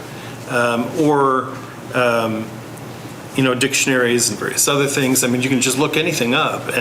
But the thing is, you can't just look anything up. There's a lot of specialized reference resources whose contents are not available regularly on that. Like what? My Give me an research, example. when you get into graduate level research or doctoral level research, there's a lot of specialized information that is not available. And anybody can put a website out or put information out there. That doesn't mean it's a valid, legitimate source. So when you're teaching students about doing research, getting them to evaluate sources and to do, real credible research is not the same as going to Wikipedia and looking something up. So there's a lot of specialized information in Yeah, I get that, but art there's also history. access to all kinds of scholarly resources. There absolutely is. Online. There is I'm not some- talking about Wikipedia. I'm talking about Right. scholarly resources. And there is a lot, but there's also some that is not available. But is that available at the, I mean, is there, you know, international doctoral dissertation resources available at a normal public library? And the answer is not unless they're buying subscriptions to, you know, to the scholarly research that's available. So I'm not sure that, you know, doctoral dissertation research is the role of the public library. Right. Sure. So, And I don't disagree with that. We're just talking about what is right. available, and not everything is available online. The other- Buy subscriptions to And you can those. find things online without any doubt, some very good quality research, but there is a fair amount of it that's behind a paywall. Right. And so if we have resources that are not paid for those things, you keep people from having to pay to get the research. And there's a really, I would say that most peer-reviewed, strong research tends to be behind a paywall. Right. So yes, it's there. Is it readily available for patrons who can pay? Right.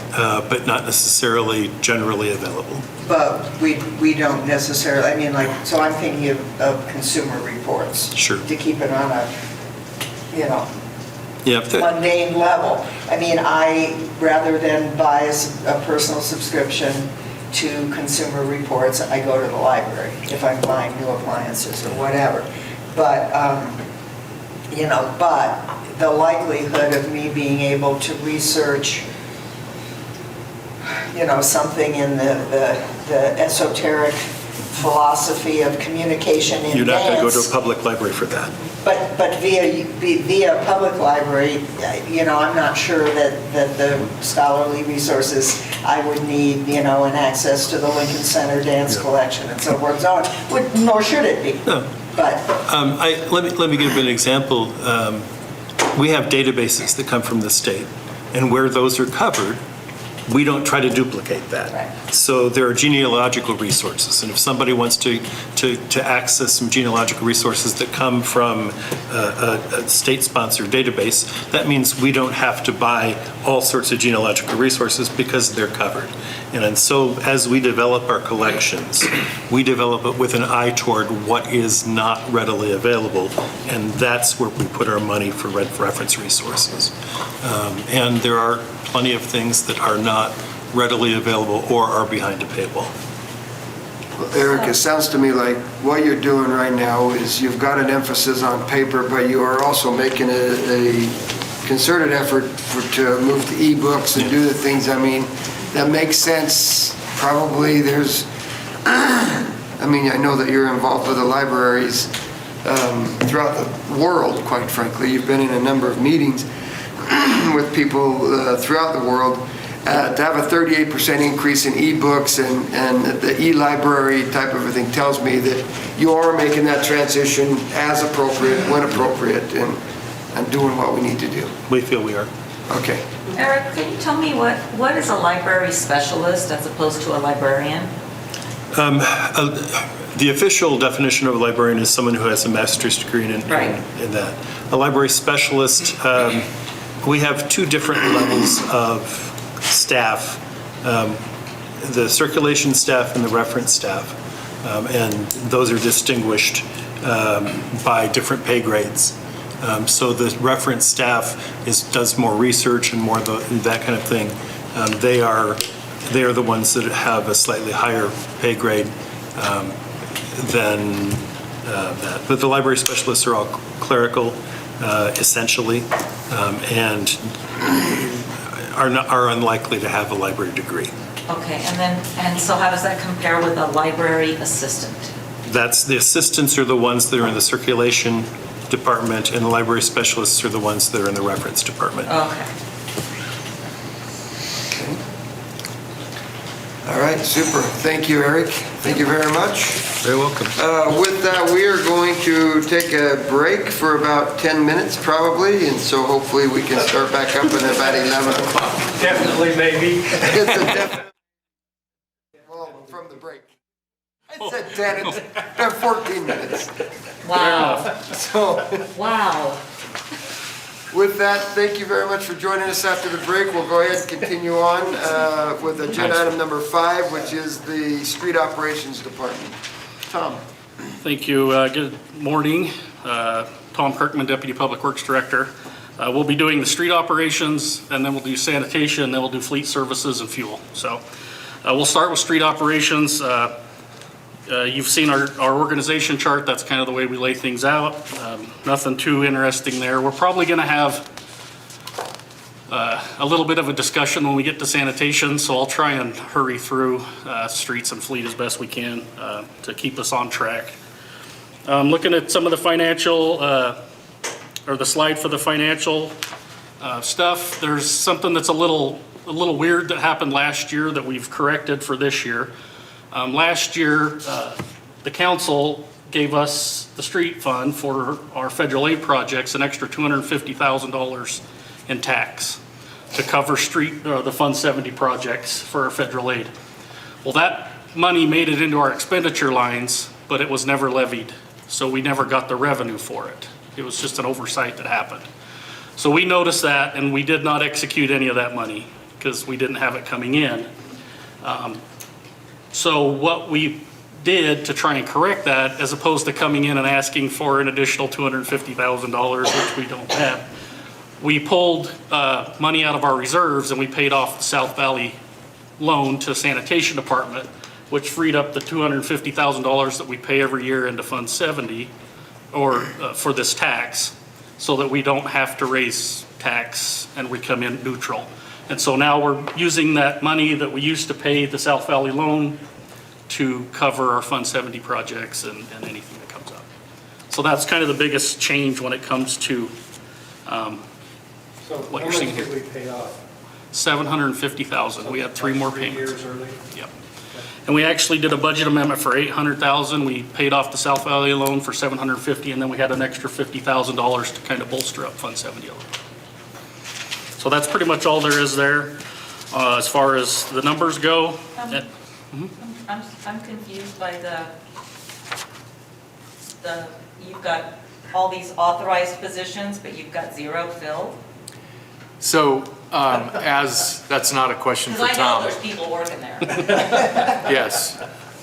So I should have put not available. So bottom line is, when there's a little bit of an issue related to the departments that some of the people were charged to over the course of time, I really couldn't do the same analysis. Oh. So I wasn't able to do the analysis in Okay, this so particular case. it's It's an not that unknown number. none of them are filled, it's just I didn't do that Okay, analysis. gotcha, Yeah. thank you. Yeah, I knew people were working there. Yes. One of them's right here, yeah. But yeah, Okay, so that kind of covers the slide about our budget variances. Hopefully that clarified that. I know there's been some questions in the past about what our long-term projects are for our federal aid. I'll just move into that right now. I know Jeff Mansfield sent out an email explaining that, so I won't hash over that too much. So the only major new initiatives that we're working towards is we're still wrapping our head around our stormwater permit. It's going to be a lot more inspections, reporting, and then actually basin cleaning and pond maintenance. So we're still working through that. At this time, we came in flat. We're not asking for anything on that, so. Is Jen from Science and Environment, last I heard she was going to spend about 50% of her time dealing with, I'm not sure about the public ponds, but private. That's correct. Is that still kind of the plan for who's going to? I think so. We probably have to ask Jeff that question. Yeah, she's still focused really heavily on private ponds. What is that, what is she not focusing on in order to focus on that. So Jeff, will you come down here and?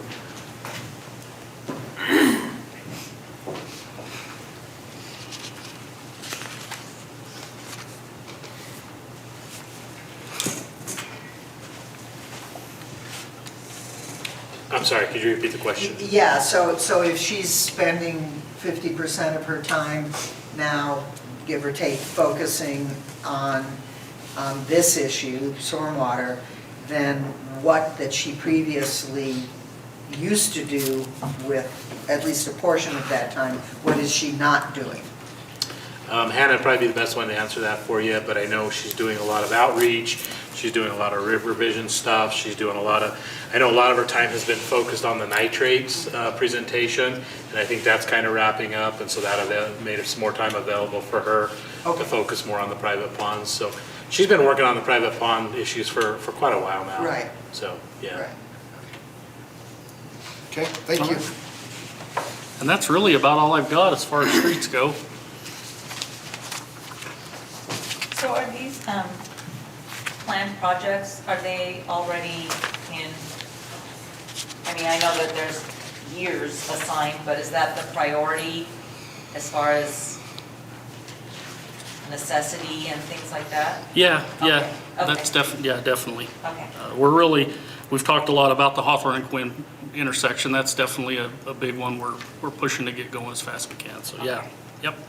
Well, and part of that is what our plan is, it's how much we can get from the state and how we can get it. That's correct. And I thought, I can't remember who I talked to, but I thought that we heard that the final, that little piece of land that we had to purchase or something to make For that- right away? Yeah, to make that intersection work. And so had been taken care of finally. So is this basically, does 24 represent construction time, or are we still in the? Yeah, we're expected to construction for 24. Okay. Depending on funds, as Councilman Bray said. So yeah, I was going to say, remember what Roger just said, depending on what we can get from the federal government, sometimes money will come available earlier, sometimes they stretch it out later, and so right now the plan, I think at the state level as well as our level, or these years are correct. And they keep moving our plans around, and so. Okay, so this is not that it's not a done deal. This is our best estimate. Okay. Roger? And with the national infrastructure bill, there could be some movement that moves things ahead. Absolutely. We just don't know what qualifies and where that'll go yet. Absolutely, and that's why we've been trying really hard to bolster that account, or that fund 70, so that if these projects come up, we can, if the money comes available early, we can act on that. Well, and the governor is touting all this, the biggest road building and blah, blah, blah project that in the history of Idaho. Does that, I know you don't know for sure, nobody does, but does it appear that includes this type of infrastructure versus replacing, bridges on highways and that sort of thing? Yeah, I don't think we have a clear understanding of that yet. Rick? Well, and one of the other things that I've heard from other city officials across the state is, if that money becomes available, there may be a serious problem with getting contractors to do the work. Right. Insufficient companies and insufficient people to actually elevate the scale of what we're trying to do. It's a scary time right now. The first time I've ever seen it in Pocatello as far as constructions, we're now seeing allocations on concrete, we're seeing allocations on cement, so you can't get concrete made. We haven't seen any asphalt allocations yet, but I don't know if that is going to happen. We ordered striping paint for crosswalks as well as striping 2.5 months ago, and they're still telling us they don't know when they'll get it to us, so it's just a super chaotic time right now. Is all this stuff made in China? Why? Yeah, we're having a heck of a time getting steel. We'll talk when we get to sanitation as well, but we're having a hard time getting dumpsters. You have a lot of states that are still not opened up all the way, and you've got a lot of, there's just everything from trucking to raw materials to employees to do the work and to do this. I mean, it's just a combination of. That's a great point. We actually got some supplies that we needed, but they were having a hard time actually finding trucking companies that would move it, so. And there are a couple of tariffs in place that are contributing to timber and steel shortages. Hopefully those can get resolved differently. Okay. Okay, All right. thank you. Well, let's move on to sanitation. We can roll through the slides real quick. Our organization chart is provided that you can review. If you have any questions, you can ask me later if you would like. The financials is pretty standard. Nothing too exciting to report there. We are looking to do a 3% fee increase based upon our 5-year rate study. We're in our second year of that 5-year study. And so the budget that you've been presented reflects that. Now for the fun part. Yesterday afternoon, I received an email from the county. There had been talk about raising landfill fees. I talked with their public works director a month or so ago, and they said, expect to be between $2 and $4 a ton. We currently pay $29 a ton at the landfill to deposit the refuse. We got an email yesterday, and he says that we're going to $4 a ton more.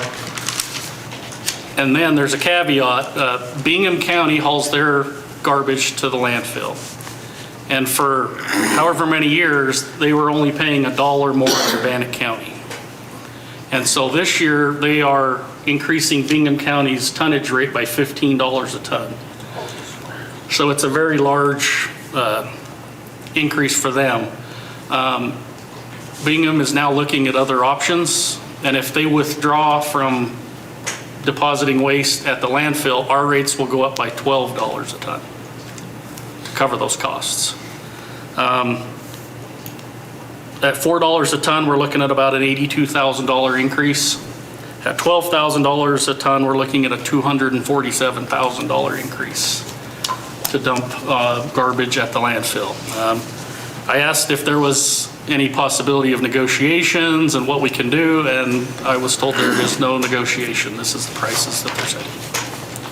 And they will begin October 1st of this year. So did they give a rationale for why they increased? So I asked for a detailed financial analysis of how the rates were adjusted, hoping to see like a rate study that we perform as well. They said they don't have a rate study or a large analysis, but they provided us with a spreadsheet of what they project the cost will be. It's kind of hard to understand, so. So, Go ahead. do we even know? I mean, is this essentially this rate increase a help balance the budget money-making adventure? Or is this even regardless of whether or not the data exists? Or is it truly about, I mean, what costs have gone up, or have they been operating the landfill at a deficit for decades? Yeah, so the questions I had asked were those same things, and they said that they've burned through their reserves the last few years. Remediation costs are skyrocketing, and they're now setting aside, based upon the spreadsheet, about $2 million a year for remediation costs. And according to them, that was the big driver of what's running them up. So what would happen, for example, because if Bingham is going up 15, and I mean, if we would be better off if there were some kind of three-way negotiation and Bingham dropped to, I don't know, 9, and we went up to 8, that would be better than 12. Right. And are they organizing that kind of? I pressed that thing about negotiation, and they assured me this is the way it is, no negotiation. Regardless of the fact that they might be better, I mean, they might be, well, okay. remember, this is the same organization that when they first did the contract with Bingham, they gave them an incentive that was lower than the Bannock County tax rate, or fee rates. They gave them a rate that was better than their own citizens' Right. rate. So they have no rhyme or reason of what they do. And who got, I mean, is this the commissioners? It's got to be Is the this- commissioners, they said that. Yeah, so the Public Works Director presented his analysis to the commissioners, and the commissioners are the ones determining the rate. And so the commissioners are the ones who said we're not interested in any, cost-sharing conversations. I've only spoken with the Public Works Director, and I says, is there any flexibility or any negotiating? And he said that, not that he's aware of. Is that a conversation that might be initiated at a higher level between like some? Absolutely. Tom called and talked to me last night, I don't know, 7 or 8 o'clock last night, and talked about this, and so, yeah, that, we will be having that discussion at a higher level than that. Knowing that they told their Public Works Director there's just no negotiation, that Right. we'll definitely have some discussions with them, and I'll bring that very point up How with much would them. it cost us to reopen Alameda? Well, my concern, I have a number of concerns with this, quite frankly. Number one is just arbitrarily, it sounds to me like they reached up and grabbed a number. Grab the number. I don't think they have any rhyme or reason. reason for it, and I don't know if there's legal grounds for them to extend it out that much. I'm just kind of shooting from the hip here. I still got to talk with our attorney to find out what this really truly looks like. I mean, do we end up, it's something that we could end up with an executive session talking about, okay, what are we going to do legally? How are we going to address this as we move forward? I need to get more answers for me so that our attorneys and everybody can be a little bit more prepared for any kind of executive session. But like I said, less than 12 hours ago, we've heard, well, no, that's not true. Less than 30 or 20 hours ago, we heard, I heard this, so this is all pretty new. It's literally like us, and if we were to say, look, we just want to arbitrarily raise our rates for water, sewer, and sanitation, X amount of dollars, we can't do that. But we've got a study that says, this is what you need to do, and this is where you need to stay. Don't jump off this, because if you do, you will have to do another study and increase it X amount of dollars. They're just grabbing But numbers. they don't have anything on which to base this on. It just seems very, very random. From what we are understanding right now, they have nothing but a spreadsheet that they Oh, that's their grabbed out of the data? sky. And I can get copies. No. So basically, it's a profit Just to email. motive. Well, we're going to see email that? what happens. Actually, I would rather you not do anything with that Okay, right now I'm sorry. until we have an opportunity to talk, and I'm sorry. if we have an executive session, we'll do what we need to do. Fair enough. I want to find out what's really going on. I know that in my mind, if they're going to charge us, I think they double charge us when we take something out there, and plus we pay for it through the city as well. So there's some things that. This would Red be flags. for everything that goes out there. It would be the lawn product. Well, we'll get to compost in a minute. Oh, I got 3 of them for you today, so. Compost happens. I assume, I don't know this though, so I guess I'm asking, is our cost to date for depositing refuse at the landfill, I assume that is part of what I pay in my garbage fee? Yes. Okay, so would that then mean that if at the end of the day, the landfill fees go up,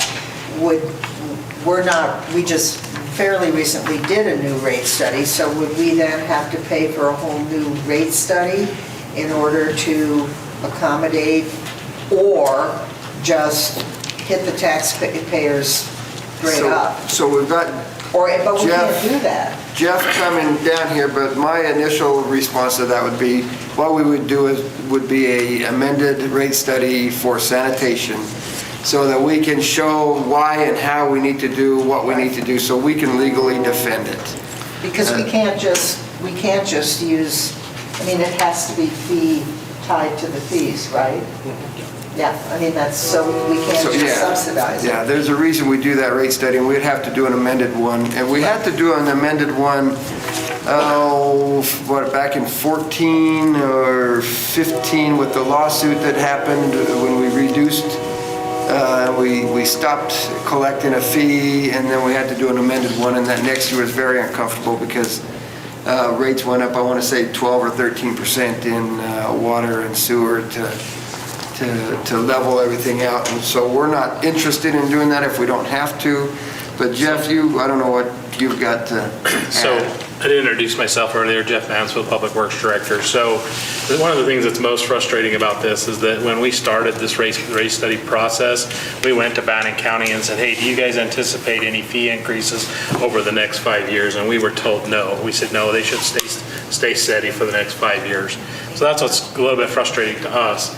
We have reached out to our consultant that did our rate study for us, and they said that they could go back and reevaluate it and do an amended rate study for the sanitation fee. I think Tom and I probably need to get together once we realize where this is going to end up and really look at where we're at. I know we've over-executed a lot on sanitation. Yeah, and I can talk about that a little bit when you're done. Yeah, so, but we'll get together and decide as a group kind of how we want to move forward. But a month or two, or a month ago, or a few weeks ago, they talked to you about a $2 or $3 increase, and that's why you got together and said, what's going on?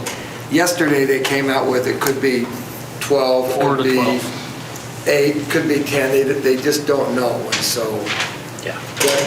that we need to get this figured out sooner than later. Well, it because it's sounds to affects- me, and then, I don't want to go too much speculation, we've already had something alluded to with the wellness complex. Here they are. It sounds to me that there's been some alarmist that's in charge of budgeting, or they haven't been paying attention. We're getting squeezed either way. But it seems to me like there's something going on that the county is trying to do a recovery, and they're trying to do it fast. It feels almost like payback in some way, or recovery, but like at our expense. It feels like a recovery, you go to your biggest customer and Right. do it with them. Yeah, it feels as though they've got some budget panic going Yeah. on. And, Maybe they cut their budget too much last year. and What's the fee publication date? What was that? What's our fee publication date? Fee publication date, Jim, is the same as the budget, is that not correct? Yeah. It's the middle of July. So I have a proposal, I guess. Over the last 2 years, we've really tried to fine tune and hone sanitation efficiencies. And we're seeing now, we over-executed last year $900,000 in revenue, and we're still hauling the same amount of trash. So I got to give big credits to our sanitation department. We're hauling the same amount of trash, but we're making more money doing it because we're making less trips to the landfill. We're using our resources better. So one of the proposals I could say is we build a rate study that has reserves for issues like this that come and go. So there's a possibility that we could use reserves to get us by till the next rate study and keep rates, we can do a forecast and see if that's adequate. Or we could go and do an amendment to the rate study. I think we're probably too far into this year to do that, to adjust rates. And so a way to get us through this may be to pull some money out of our reserves to cover these added costs. And that would be a Jim question. So I got Roger, then Claudia. So I'm trying to get my mind around this a little bit. You said it'd be about $287,000 At $14 or at $12. for $12. You generated $900,000 more revenue than you thought you would last year. That was, a lot was driven off COVID because everybody was at home. And so everybody was cleaning their backyards, Okay, cleaning so their garages, so. It's because of collection and stuff too. Correct. So we don't know exactly what this year will do. Do we have a? We're on track to not be as good as last year, but pretty good. I can't give you a really good estimate other than that. So Jim, Yeah, this isn't because I like Tom, because I really don't. Yeah. I'm sitting right next to It's him. hard to lie. Yeah. And his beard is a lot darker than mine too. So And there's my hair. a big contrast. Well, okay, I'm going back up there. So what Tom said as far as the reserves go, there are definitely adequate reserves in the sanitation fund. I believe that it's not necessarily something that we need to do on an urgent basis as far as revisiting the fee study. Utilizing reserves would be the way to go. And depending upon where we're at, by the time that we're ready to do our final budget solution recommendation to you, we'll probably make an adjustment in the current year's budget to accommodate that additional cost wherever it ends up. But we can handle that within our reserves. So are they saying we're going to get an immediate increase? October 1st. Okay, so that's next year budget. Yep, it's this budget season. Yep. Yeah, So that- it's not, this cycle's not cut. This cycle, we're good. So that does not negate the issues that we have at hand if they're going to move forward. It definitely helps us keep rates where they are right now as we move for next year, but we have to be prepared in the future and find out what they're doing. And so Correct. next year, we may end up needing an amended rate study for FY '23, '4. So. And I would suggest that where we follow your recommendation, we absorb anything that we have to pay extra, because it could be the $4 versus the $12. I'm going to suggest that maybe if we take a year, the left hand will know what the right hand's doing at the county. And we will have a better handle on what our response needs to be. But also, We need like, to- get to the bottom of this as soon as possible at the higher level. Yeah. Yes. We'll just keep you informed on what's happening and stuff. We need to do that, but I think that direction is probably the right direction now. Sorry, Claudia, you're going. That's okay. I don't know what Partners in Pride program is. Okay. Can I get the compost real quick, and then we'll go to Partners in Pride? Oh, did I How's that? jump ahead? Nope. Oh, okay. Okay. I got no rhyme or reason. Okay, sorry. So compost, I just wanted to talk price. Compost went up 50%. They were charging us $10 a ton, and now it's $15 a ton. It's not a huge increase, but it'll be about $4,000 to $8,000 a year more to dispose of compost. Our compost program is expanding rapidly right now, almost to where we can't keep up with it. And so that's going to be a discussion we can have potentially at a work session to discuss that. So they're increasing the fee 50%. Which is $5. Right, and then people still have to go buy compost if they, okay. So have they implemented that fee? Is it costing us more now, or are they doing that? This one will be October 1st as well. Okay. So if currently, compost, now everything is the same. everything's good till September 30. Okay. I don't, and this is just a question, train me on a question. So I mean, garbage is one thing, with food waste and yada yada. Green composting is a bit of a different critter. And I know in a city I used to live that had 3 lakes, they harvested seaweed annually. And the city did that without assistance from the county, and then made it available. And it was in high demand because it was full of ag runoff nutrients. So I'm wondering, with the amount of land that we have, out around the airport and this and that, I'm wondering if there's even a remote possibility that it would be in any way cost effective, either for the city to do, not tree limbs and all of that, but green, and or whether or not there would be, some, I don't know, landscaping or, that would be interested in talking about some kind of a contract. Yeah. So Jeff and I and Levi have talked quite a bit about getting potentially a city composting program together, and I think that would dovetail really nice with what WPC's doing. The grass clippings, the science that I know probably less about compost than anybody, but The composting for yard waste, you need a lot of woody vegetation or it gets too hot. It kills. And so I think between Parks and Rec, the street department with their tree trimming programs, the yard clippings, I think we have a good opportunity to do something with that. Now, with that being said, a lot of the cities that do their own in-house compost programs, they have a difficult time selling it. They haven't had a lot of success in marketing and selling it, but if they give it away, people take it like crazy. So that could be potentially something that, is just a service to the city, We're getting rid of compost, or getting rid of taking it to the landfill, spending a few dollars to turn it and convert it, and then just make it kind of a come and get it. Well, you get $15 a ton to wrap into your cost. Right. Right. Absolutely. Right, that's what I was just gonna say, is it, would it cost, yeah. There's different ways you can do it. They make windrow turners, and then they have air that blows up underneath it. So there's a lot of different ways. We had some discussion with the WPC about what they might be doing out there over the long term, and actually an ingredient for composting is.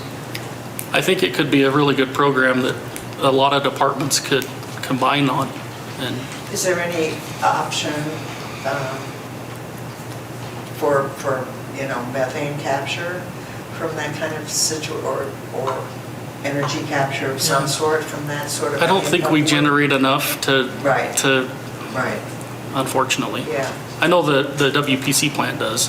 Yeah. But I think our yard waste, Yeah. I think I have the number somewhere. Well, just as a side note. It's about 95 tons a year.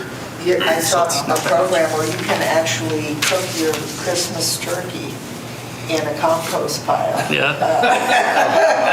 So That tastes good. I'm out. So we're not having Thanksgiving at your house.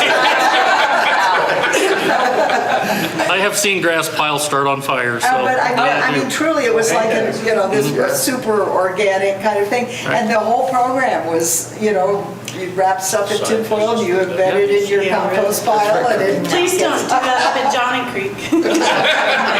No, Thanksgiving dinner is like sacrosanct, no. I think we could make some lemonades out of this problem. Yeah, we're not talking about, These lemons. dog food, we're talking about grass. There's another thing that can come into this.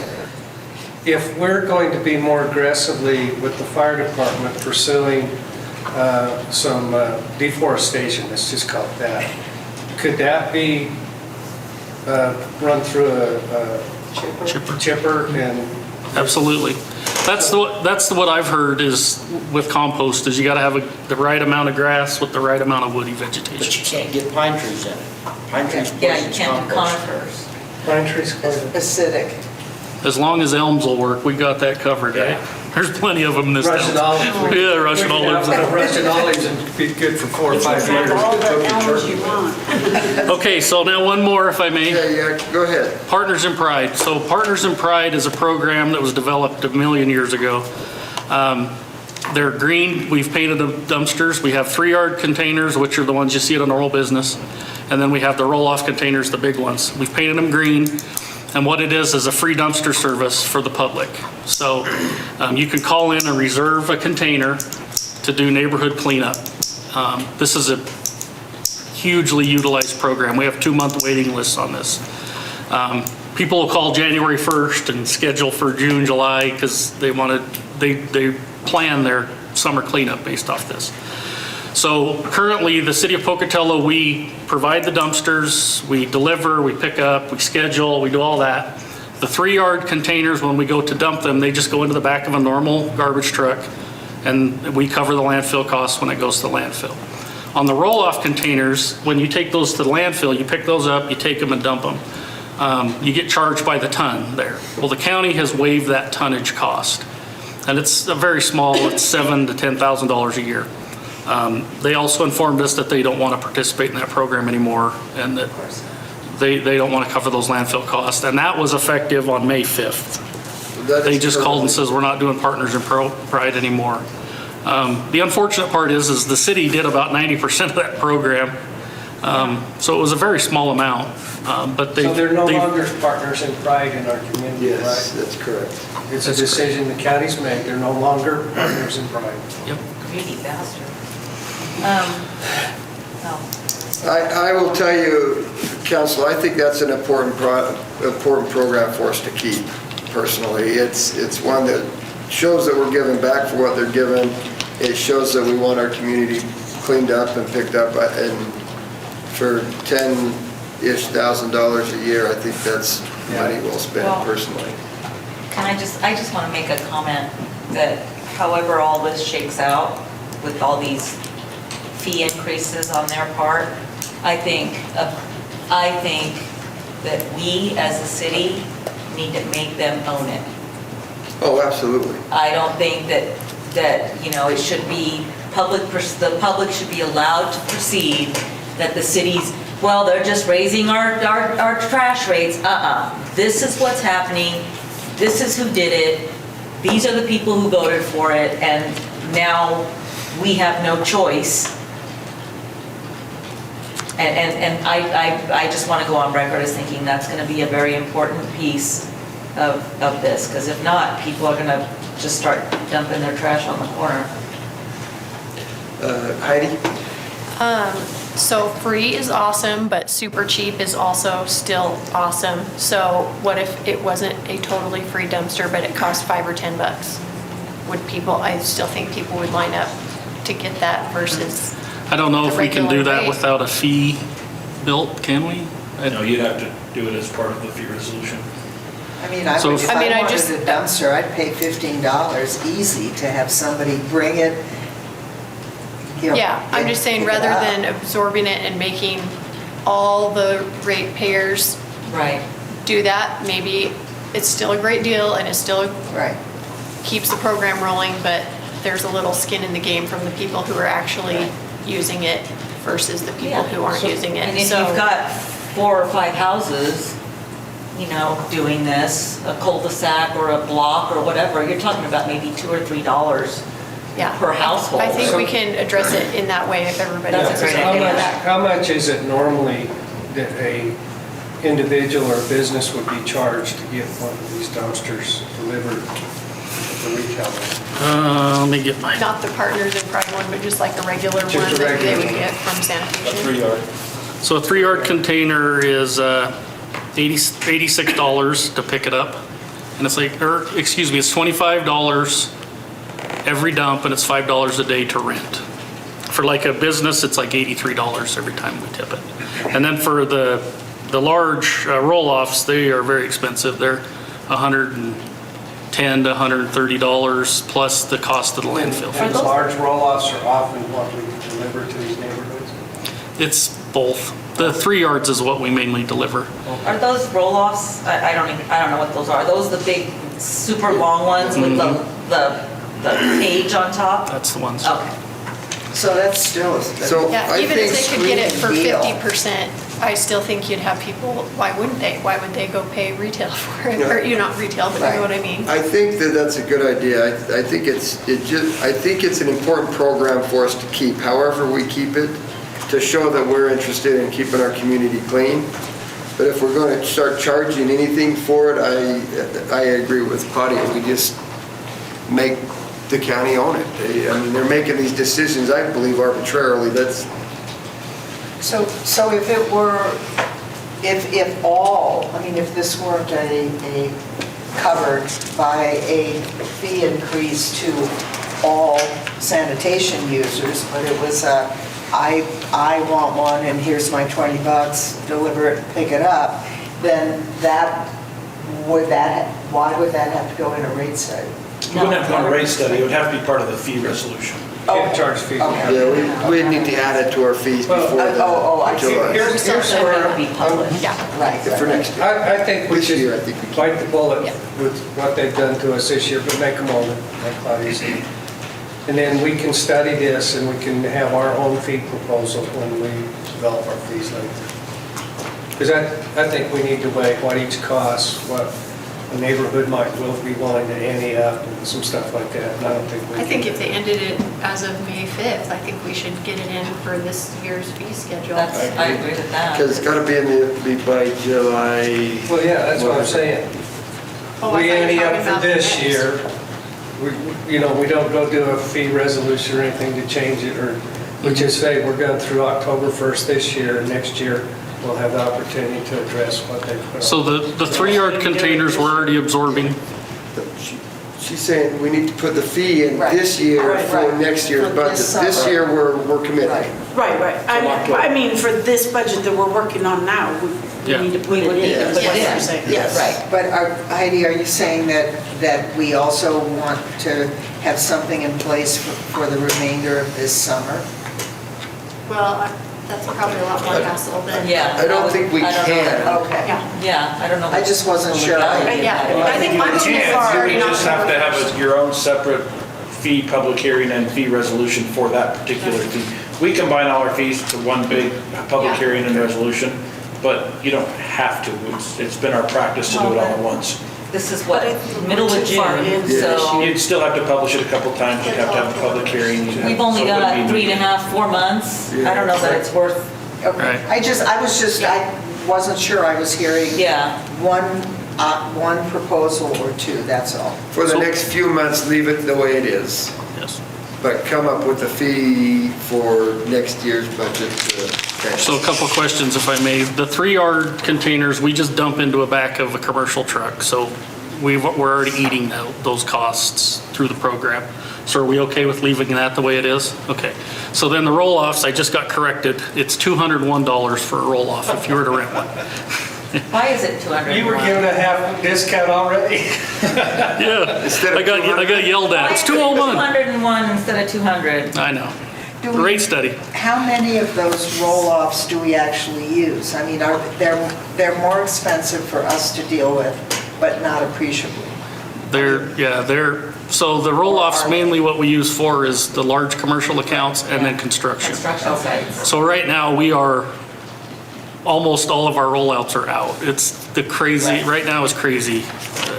Yeah, I see those So everywhere. we give those, so developers get those free now? No, no. Oh, no, okay, all right, Yeah, okay. if Well, they- I'm if- just wondering if it's more expensive for us to deal with getting rid of whatever goes into a roll-off, then maybe we make the 3-yard, whatever, available, as it has been in the past, but we don't make the free roll-offs available. Right. Heidi? Yeah, so to that point about just continuing to do that, I think you'll just have a lot more people trying to get the totally free one. Yeah. And so, There'll be a big rush. well, and so I'm just, I mean, and I know you're saying, well, we just dump it in the back of a truck and whatever, but apparently taking the truck down is also increasing. So I would think it would make sense to have some skin in the game on both of them, to Yeah. have a little bit of a charge on the small and a little bit on the big roll-off. I don't know. It's just hard for us to divvy that out because when it goes into the back of the truck, it all gets mixed in. So we can't really quantify how much these 3-yarders cost us.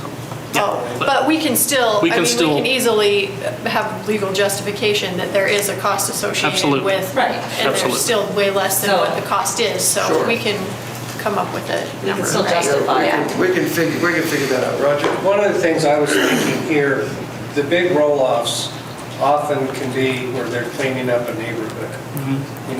They're really getting rid of a lot of clutter from several houses. It's a kind of neighborhood we're gonna get our act together.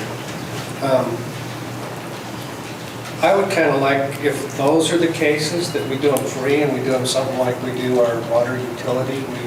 We make a donation to the sanitation that can be administered, or these big special things, like if somebody's been hoarding and it's been a neighborhood issue and they're gonna clean up their place, man, I'd like to be a partner in that, and instead of charging a fee outright, so I think there's some ways to look at this in the creative way we've done it in some other areas, so that we are empowering the really good neighborhood development things, but we're not empowering people just trying to get a deal. So my suggestion on that, if you're going to go that route, is to set the fee and then allow people to come in and ask for an exemption from the fee. Because to set a fee with exclusions and get all the exclusions that you're looking for, well, one, you'd be looking at some discrimination claims, and two, it's almost impossible to envision every scenario. So set the fee and consider exemptions. I think with water, what we do is we make a donation and another agency administers that donation to pay the water bill back to us. Well, whatever, but I think we just, that there's got to be a legal way. It's like Well, that's saying- what we do. Yeah. You know, we could just make a donation and let Seeker or somebody else like that run it. Pocatello Neighborhoods could be a great organization for doing neighborhood cleanups. I just want to give an example of my experience with free. When I was a hygienist, I worked in South Central LA, and it's not a very affluent area, and there were people who could come into the clinic and get thousands of dollars worth of dentistry for free. And then there were people who, for whatever reason, I don't understand why it happened, some people had to pay $10 or $15 for the service. The people who it was free, it was perceived as having no value. And the people who had to pay $5 or $10 would save for a month to come up with that $10 to pay the fee because the service then had value. It was the same thing when I owned my business in San Diego. If I offered something for free, I would sit there and pay my staff and nobody would show up and nobody would do, and the minute I charged even $5, I had a list of people wanting the fee. So that's just been my experience. And so and the idea of having a bunch of people come in and plead their case for why they should get a waiver on the fee, it's still going to be arbitrary on our part, right? So what neighborhoods, so what are we going to say? That the people on the East Bench, well, you should be able to afford it. You live on Snob Hill. Why should we give you a waiver? But if you live on Arthur, you should get a waiver. I just think that that's going to be a very touchy. You're missing the point, though. The point is, we have an agency that deals with people that does those decisions. We don't. But if it's a neighborhood that's going to clean up a hoarder house, we're talking about splitting a $25 fee among big houses. Well, we don't know what the fee will be. We know it could be $210. Well, we were talking about $210. Anyway, to be sorted out, probably. Yeah, we'll get staff together when we go over the fees before publication. We'll have a discussion. Yeah, we'll put together What some staff thinks stuff would be appropriate and everything like that. give you a little bit better understanding. And other than that, that's all for sanitation. Hey, like I said, stop smiling. Talk about recycling. Yes. So curbside recycling has been a challenge. I think I brought some information on that. A few years back, China instituted, they called it the national sword, or the green sword, where they don't want to accept anyone's recycling anymore. For years and years and years, they were taking everyone's recycling. They got to the point where they said, we only want to do domestic recycling. Whatever we do accept externally is only going to have a half of a percent contamination rate, which is unachievable.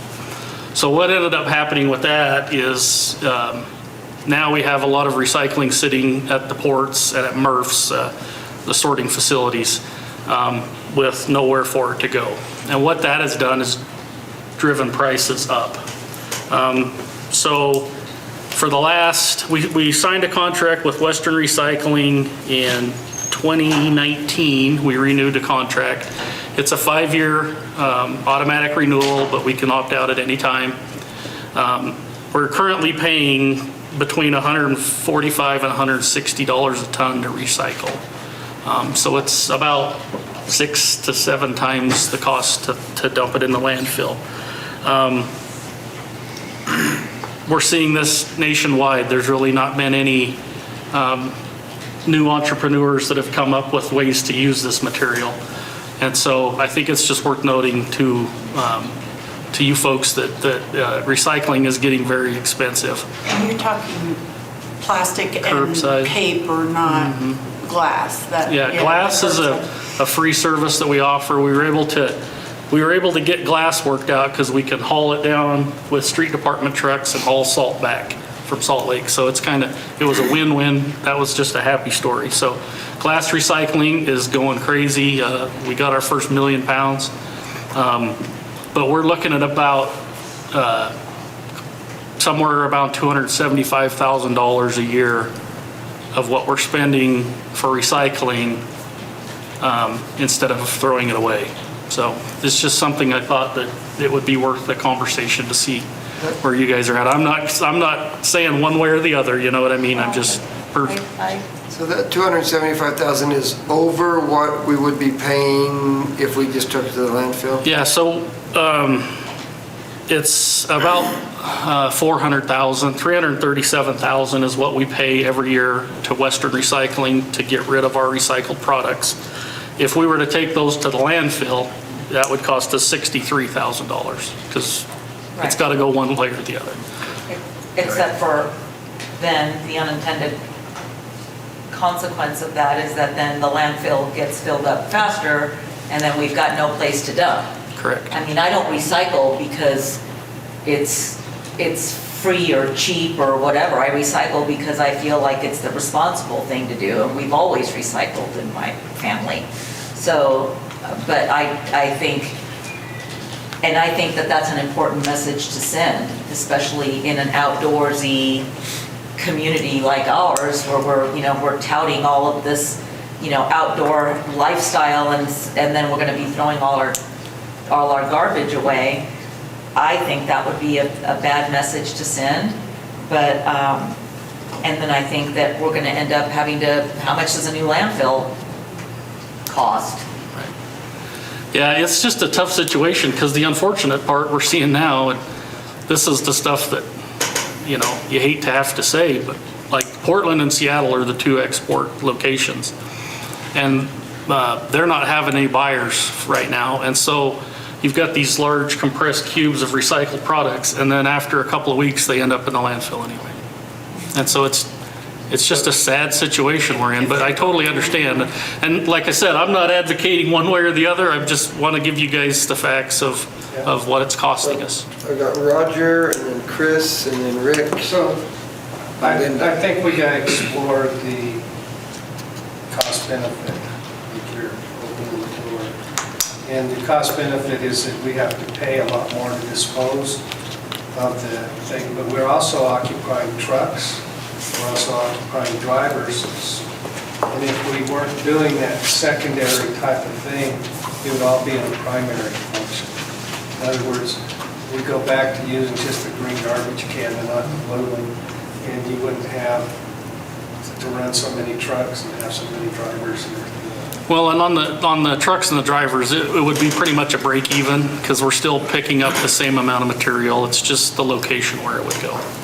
But I know that my recycling makes my green can not near as full. Right. It's a tough situation. It's a tricky one. Chris? Yeah, so going back to the grass clippings, paper is a cellulose product. Wood is cellulose. Could it be possible that by shredding our paper that we could also address part of the need for cellulose and green composting? I don't know. Yeah. At the end of this month, I'm going to try and get educated more on composting. So I can give you a better answer at a later Seems like something like that you could use with composting, it seems. if it works as shredded trees, it would work with paper. Well, it's the same molecular structure. It's what's making me think, but I don't know. Rick?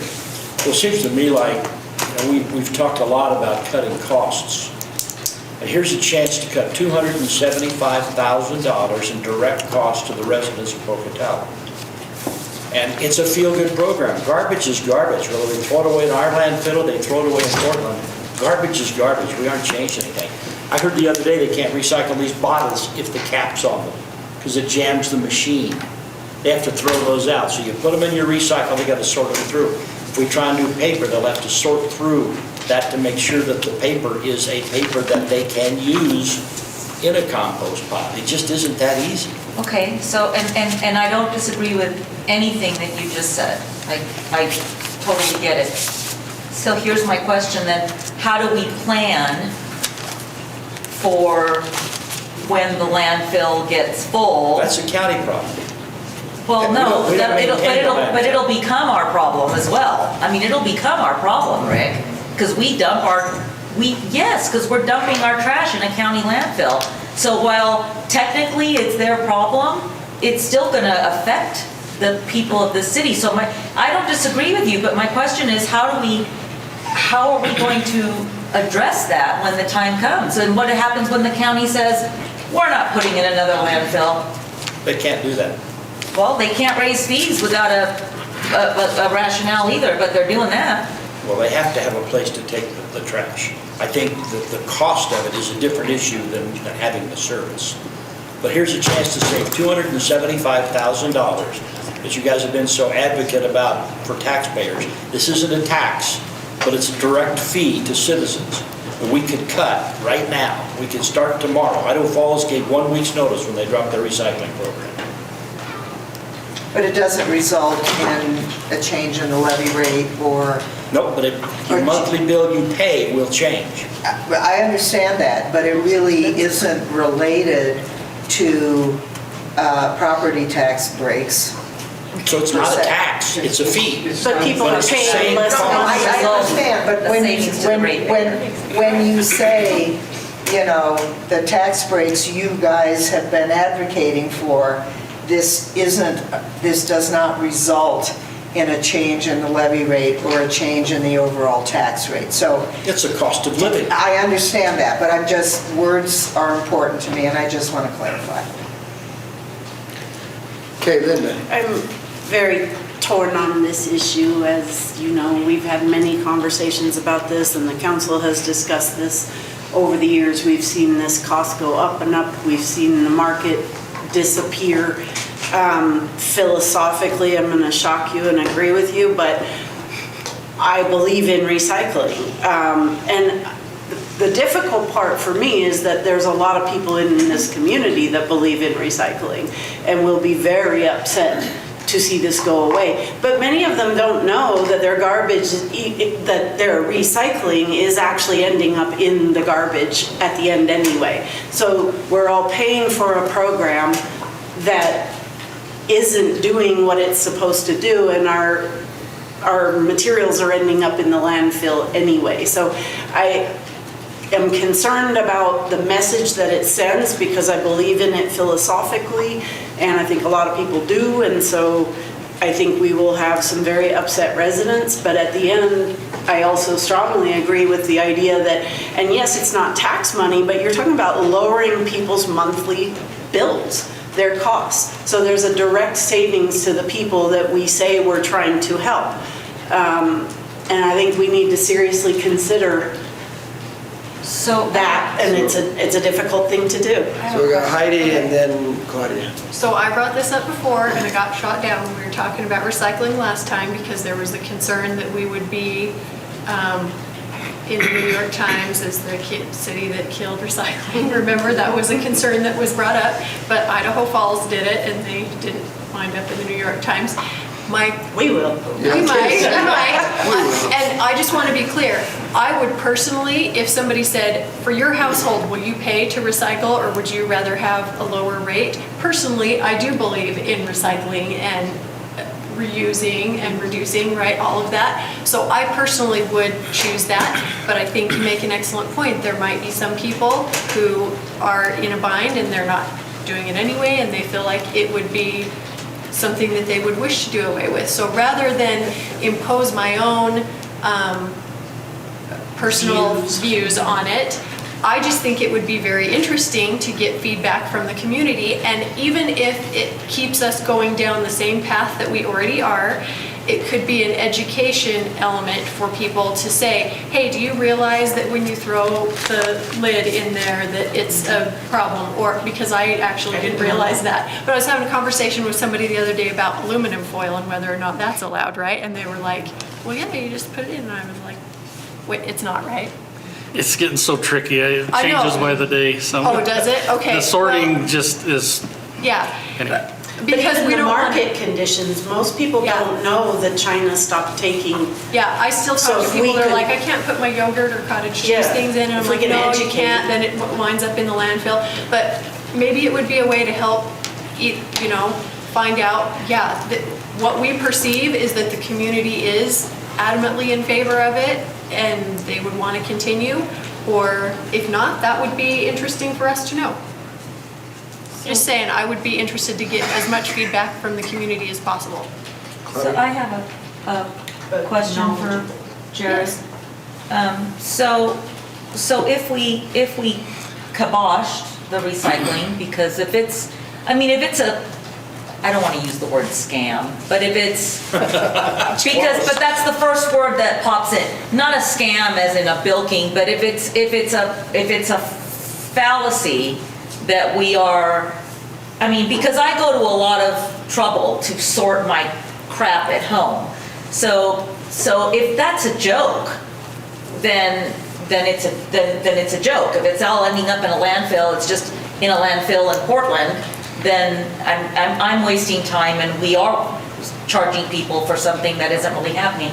But my question to you is then if we do away with it, and because I don't know about, like the rate study and fee and all that stuff, can those fees be reduced to the ratepayer? There's a separate fee for recycling. And I don't know the fee schedule as well as Tom would, but whatever the fee is we're charging for recycling, if you did away with that program, we wouldn't have to go through any process to eliminate that fee. Okay, that's my question. There isn't some big rigmarole that we have to go through. People would immediately, if we said July 1, there's no more recycle, then as of July 1, nobody would be paying that fee. It could happen that You don't fast. have a recycling fee. It's included in your regular sanitation bill. When the program was first initiated, it was $5 a household to recycle, as I remember. Then the council a few years ago made a change, and they stopped a separate charge, and they made it part of your regular sanitation bill. But we could trim that back. Well, that's what I'm asking.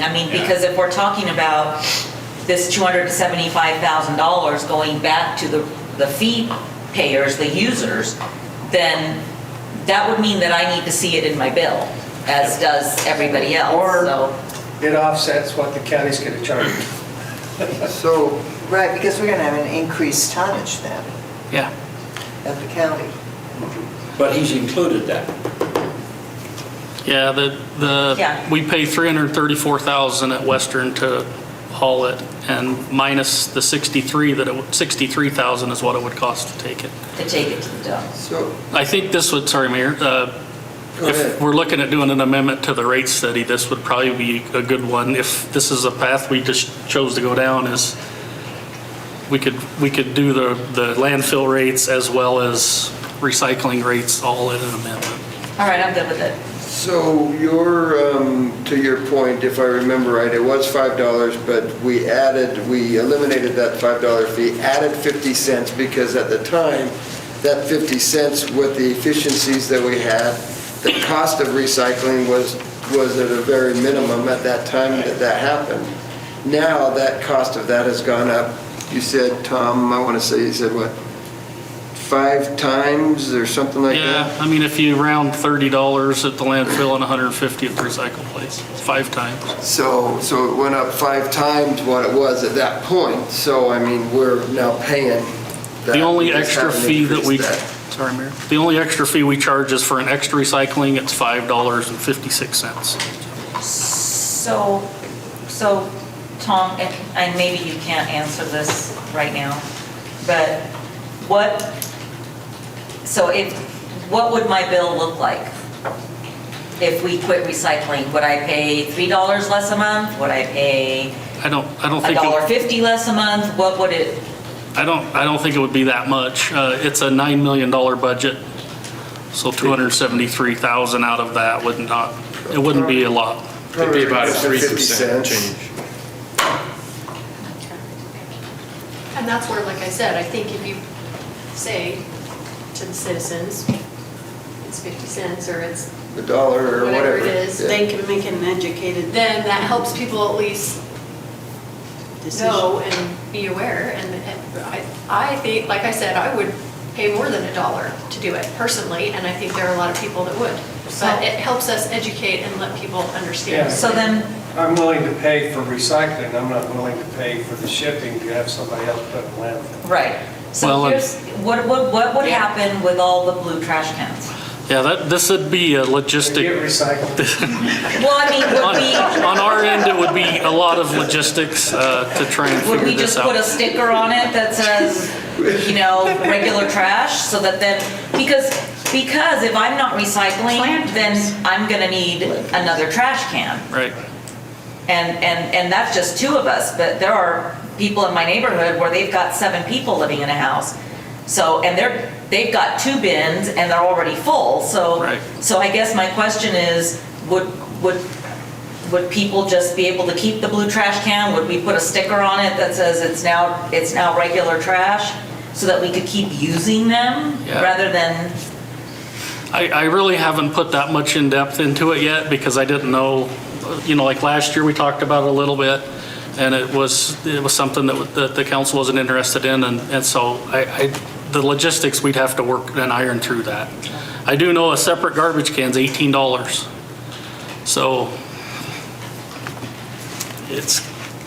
it could get tricky either way. but could we do, so when you're figuring this out, what if everybody got that 50-cent reduction and they got to keep their blue trash can? And it just got picked up with the regular trash on regular trash day? We can look at that, yeah. And see if you know what I mean?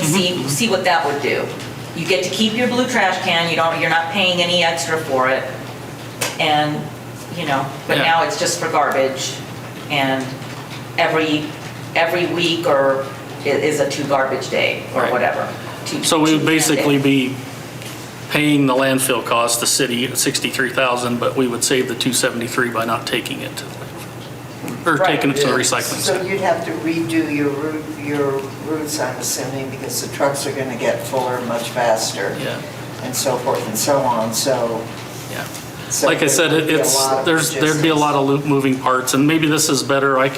If there's interest amongst you folks, I could put together a bunch of information and come back at a study session. I think I think it sounds like this would be more of a study Yeah, I session think we than a should do budget that. meeting. That way you have time to kind of figure all the Yeah. logistics out. And I also would I think Heidi has a good point about getting feedback from the community before we make a decision just based on what we think. It's like, let's see how much the community really wants this or doesn't want to pay for it, when they know the real story. Like you say, I'm willing to pay for recycling, I'm not willing to pay more to have my trash end up in a landfill anyway. So if they know what's really going on, they can make an educated decision, but I think we should get that. Well, can Logan put something up on our Facebook, on our, not Facebook, on our website? Yeah, we'll figure that out logistically, what we need to do. Rick, you had something, I think, and then Chris. I just hope that someday recycling makes sense again. It did when this started, but the world has changed, and maybe it will come back. And Tom and I have had some side conversations about this over the last year or two, and there are technologies being worked on that may enable us to use things like the plastic film from your Kroger grocery bag.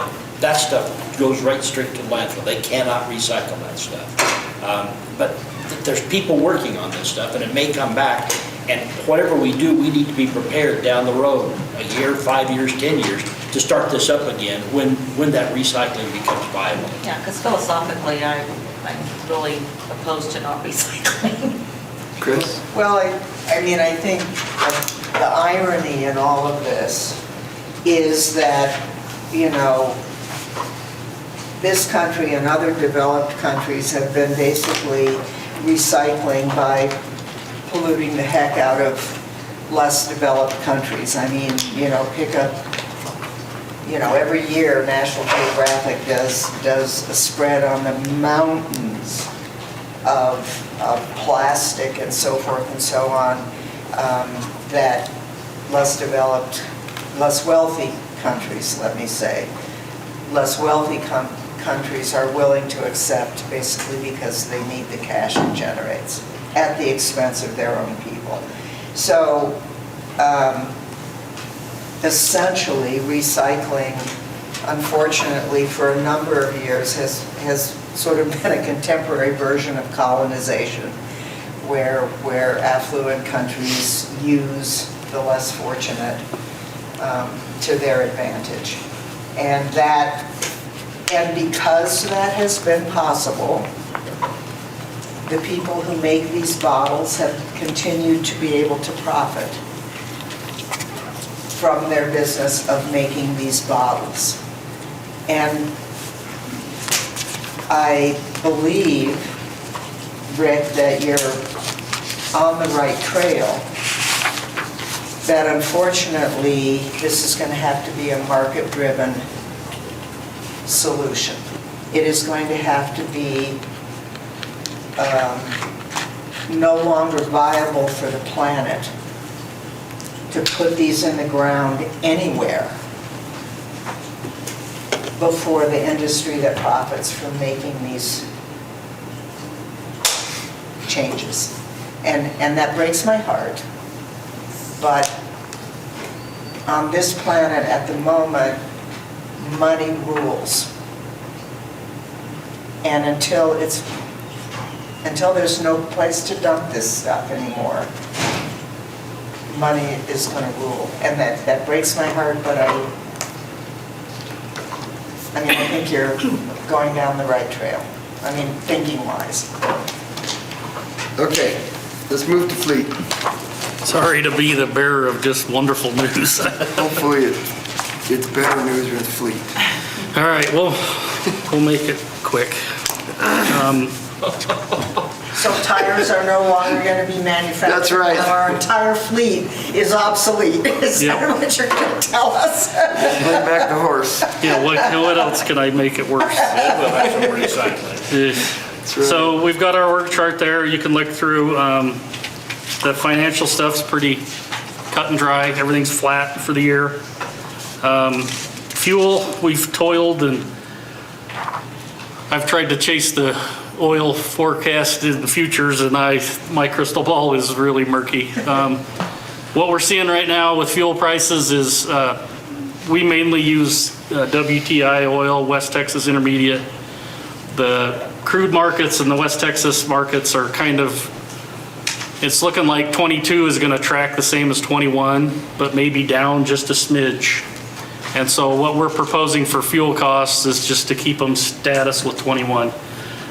I know that's kind of scary because we saw fuel prices jump so much. We track them, and I don't have a copy for everybody, I apologize. We've been tracking them forever, and it looks like 20 was just a crazy year where it dropped. And it's pretty much back up to where it was in 19. I think it was just the sticker shock of how fast it climbed that maybe threw us for a loop. But as best as I can forecast and guess is that crude prices will be down a little bit in 22 from 21. And 21 we're kind of maintaining right now. So that's kind of where we went with. And then, Comfortable with that? Tom? Huh? You're real comfortable with that, or somewhat? Absolutely not, but that's the best we can do. So is Makes me feel good. I'm sorry. Go ahead, Chris. Is your right sizing and potential motor pool, I know the motor pool won't be up and running to affect the budget we're talking about now, but has the right sizing, if a car is sitting there, somebody's a lot more likely to drive it. Right. So, Yeah, what we've seen with the right sizing is that the fuel budgets are set based upon the previous year's usage. And so we're seeing that the fuel consumptions are going down as we right-size fleets. So hopefully that will help. Well, they're only budgeting for what they've been using, so the cost is what's going to be the driver. But I think that's about as good as a guess as I can give, so. Well, and we could be way off because it could be back to like 2008 when just took off. Absolutely. And If it is, though, So, Jim- we'll have to do a budget amendment probably to. I think we just, adjust that if we need yeah, to. follow that and see what happens. Chris, go ahead. So Jim, let's pretend worst-case scenario and fuel just goes even more through the roof. Where within our various budget options would we be able to support that kind of bad scenario? Well, one of the ways to absorb that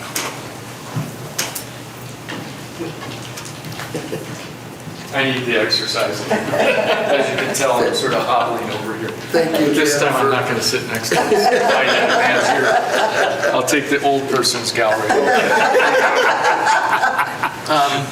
So a couple of different options, and obviously it all depends upon what we're talking about, whether we're talking about a calamitous rise in fuel prices or whether we're talking about a slow burn, so to speak. Everything would point to the slow burn. And despite the fact that there might be a calamitous increase, there probably would be some offsetting decrease that would happen fairly quickly. Only those of us that were around when we had some issues related to OPEC back in the 70s would recall what happened during that time. So there's a lot of different options, one of which is people drive less. And we could probably have a program that would allow for that to occur, and then that would not necessarily change, for instance, the police budget. But the dollar amount would probably not change too much. So that would help to mitigate the effect of that. I was just starting to look at, as soon as you asked that question, I was trying to find the fund balance in the fuel fund. There's some reserves there in the tank. And so we could probably help within that context. If the wheels fall off the cart altogether, we would probably just have to do a budget amendment. And we would undoubtedly end up using some of the general fund reserves to help out with that. Each one of the funds have some reserves. It's safe to say we're above the 25% amount that we've established as a safe reserve amount.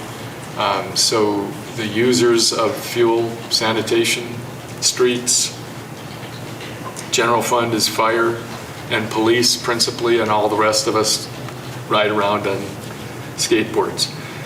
So the bottom line is I think we could absorb a slow burn and even a little bit of a quicker burn. If it gets calamitous, then we'll have to deal with reducing the amount of mileage. That's probably the best way to deal with that. So, does that help? Yes. Okay. Oil's up almost $1 a barrel today. Scary stuff. Yeah, I just don't know where to go with it this year. It's just been so, you can't look at last year because of the pandemic, and it's just. The good news about oil going up is over the course of the last couple, 2-3 years, it portends economic recovery. The more prices go up on oil, it means that the economy is doing better, which you could say that there would be some revenues that would help to offset that. But there's a lag in time that's associated with that. So. But to get this number, you took extended time to average everything out. Yeah, we tried our best with what information we had. 10 years back to see. Probably 3 or 4 years. 3 or 4 years back to see where we were and where it's gone. Yeah, and then I use the EIA.gov, it's Energy Information Administration or something, to try and forecast. And they're showing that West Texas and crude will be down from this year. And that's the best I can do, really. It's just a different world with lumber and I give up trying to guess what's gonna happen next. You know, we can't even get striping paint, as I said earlier. It's just bizarre. Sounds like you've done what you needed to do with you made a recommendation with the Information we have. information provided, so. Well, and like what Jim was saying, we either budget for it now or we just deal with it when it comes up. Either way, we gotta do something, so. Yeah. Status quo may be the best bet, so. But it does suggest that we should be fiscally aware, Yeah, we'll definitely be watching it close. because this is a potential Achilles heel relative to the, We use about 400,000 gallons of fuel a year, so 125 of unleaded, and 250, 270 of diesel. So the good news is we're a big user of diesel, and we get diesel at rock bottom price because we're able to use off-road diesel. So the biggest quantity that we use, we're usually $1 or $2 below. I mean, it's that low. Is that what the garbage trucks use? So theoretically, based on what Tom just said, I haven't run the numbers, but if we're talking about a $1.2 million fuel budget, plus or minus a little bit, that's approximately 1% of our total budget. So even if it doubled in price, it would be something we could probably work with over the course of time. Okay. All right. Super. The last thing I got to talk about, I'll do this as quick as I can because the central purchasing questions have come up. We have done a ton of research on this. Teresa Caudell, our fleet manager, has done a bunch. We're probably seeing that we're not going to save a ton of money. There's not a lot of overhead in paper products. You know, it's hard to compete with the chains. The one thing I think we could bring to the table is inventory management. One of the things that all the departments are getting great prices. You know, we've done research on that, and everybody's doing a really good job. One nice thing, we have talked with our IBS provider, which is the Napa Parts Store, and they do integrated purchasing, and they're willing to front the cost for all the paper products and whatever we decide as a group we want. And so that would save us by only buying it when we need it, instead of buying quantities and sitting on it. So I don't think we're really going to save a lot of money as far as the cost, but instead of having money tied up with, you know, cases of toilet paper in each location, you just go get it when you need it. A roll at a time. Yeah, a roll at a time. Yeah. Square. And that's what we saw with the Napa store when we took over Fleet, or when we started Fleet. As we brought departments in, we got a lot of, I got a good deal on an oil filter, so I bought 20 of them. But the equipment went away and we had 10 left over. Right. And so the inventory management, I think, is where the key would be on this. I don't know if we're really going to see a huge savings on price, but we may see it through not sitting on inventory. So Chris and then Roger.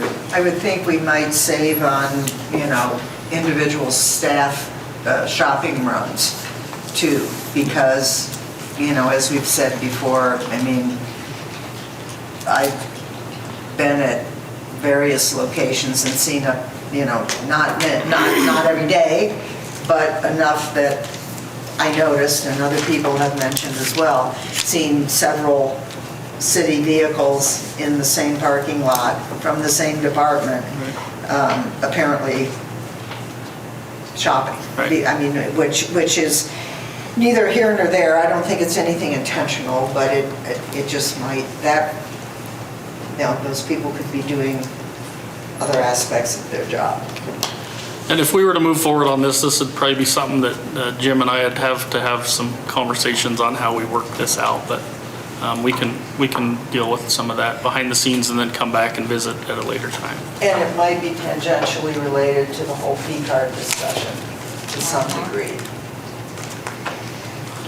Well, I was just thinking that just like it's important for fleet to get vehicles that use the same tires and same oil filters and all that stuff, it's probably important for us to look at business operations and have copiers that are somewhat similar to each other and use the same toner, and because we get so antiquated and then we're always buying at a fast pace a lot of times. Right. And it just seems to me like if we could get that type of system in place, we'd be world ahead. Right. Well, and then to that point, if we don't make it to that stage rapidly, like if we can't get it more on an even field, the nice part about what we've learned through the Napa store is we don't have to pay for that until we need it. So, that buys us a little bit of time until we can get everything on the same page that you're talking about. Okay. I'm very interested in any sort of, when it makes sense, which this appears that it does have, it doesn't have a lot of downsides that I'm hearing, and it has some upsides, and so that makes it a plus for me, and I'm interested in these kinds of things and in, equipment standardization and a company, so to speak, a city catalog for tools, and those kinds of standardizations, not to curtail individual creativity, but simply so that if I don't have what I need, I can walk next door because I know they've got the same equipment, and I can make it through the day based on what they've got. So I'm very much in favor of looking at these options. Well, we'll put something together and bring it back at a study session then. I think it would be interesting to know too, just feedback from the various departments, if they foresee any concerns that maybe we haven't considered, and maybe you have already done that, but that would be interesting to me. Absolutely. The biggest thing would be how do we get up is of the departments we've spoken to. So we've looked at potentially, we have a facilities manager or a facilities worker that cleans our shop and takes care of the facility, and we think we could transition into him doing deliveries once or twice a week, and so we have some options. But yeah, Storm in those blue garbage cans. There you go. I got a bunch of orange trucks that'll make delivery. So, but yeah, definitely, we'll put together some information and come back and maybe get some ideas on what you're wanting and maybe what we're not wanting. Could those orange trucks be turned into composting things in some There way? you go. They actually make garbage trucks that have a gigantic auger in it that pushes, and they are horrible. So, Why did you tell us about them then? they're the worst. Well, that's how you would make compost, is with an auger. So I just want to go back to the recycling.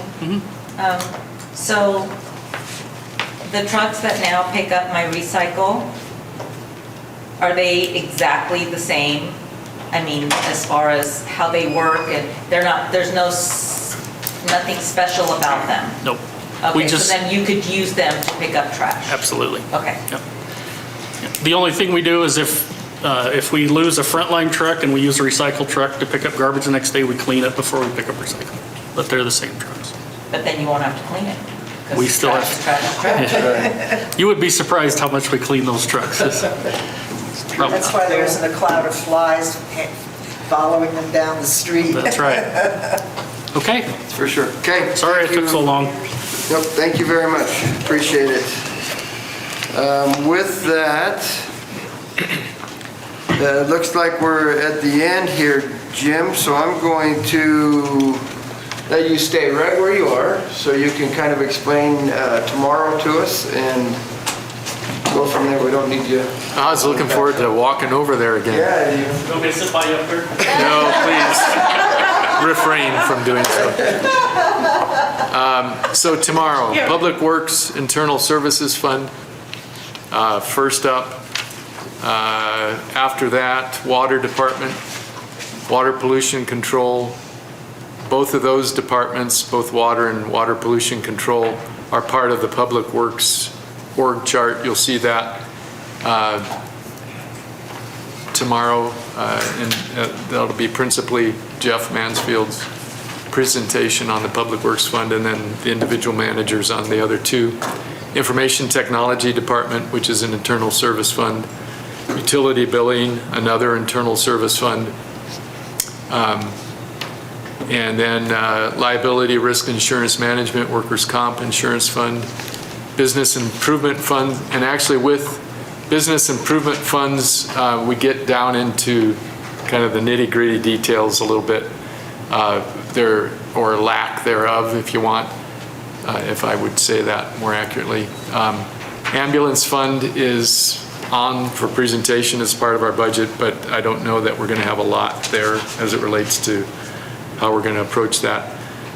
Education benefits fund, and then that's the end for tomorrow. And then we have all the rest of the funds, which would include capital projects on the day following that. So that would be our last day, June 10th. That's it. Sounds great. Okay. Thank you very much. Thank you, council, for being here today, and we will adjourn this meeting and see you tomorrow morning.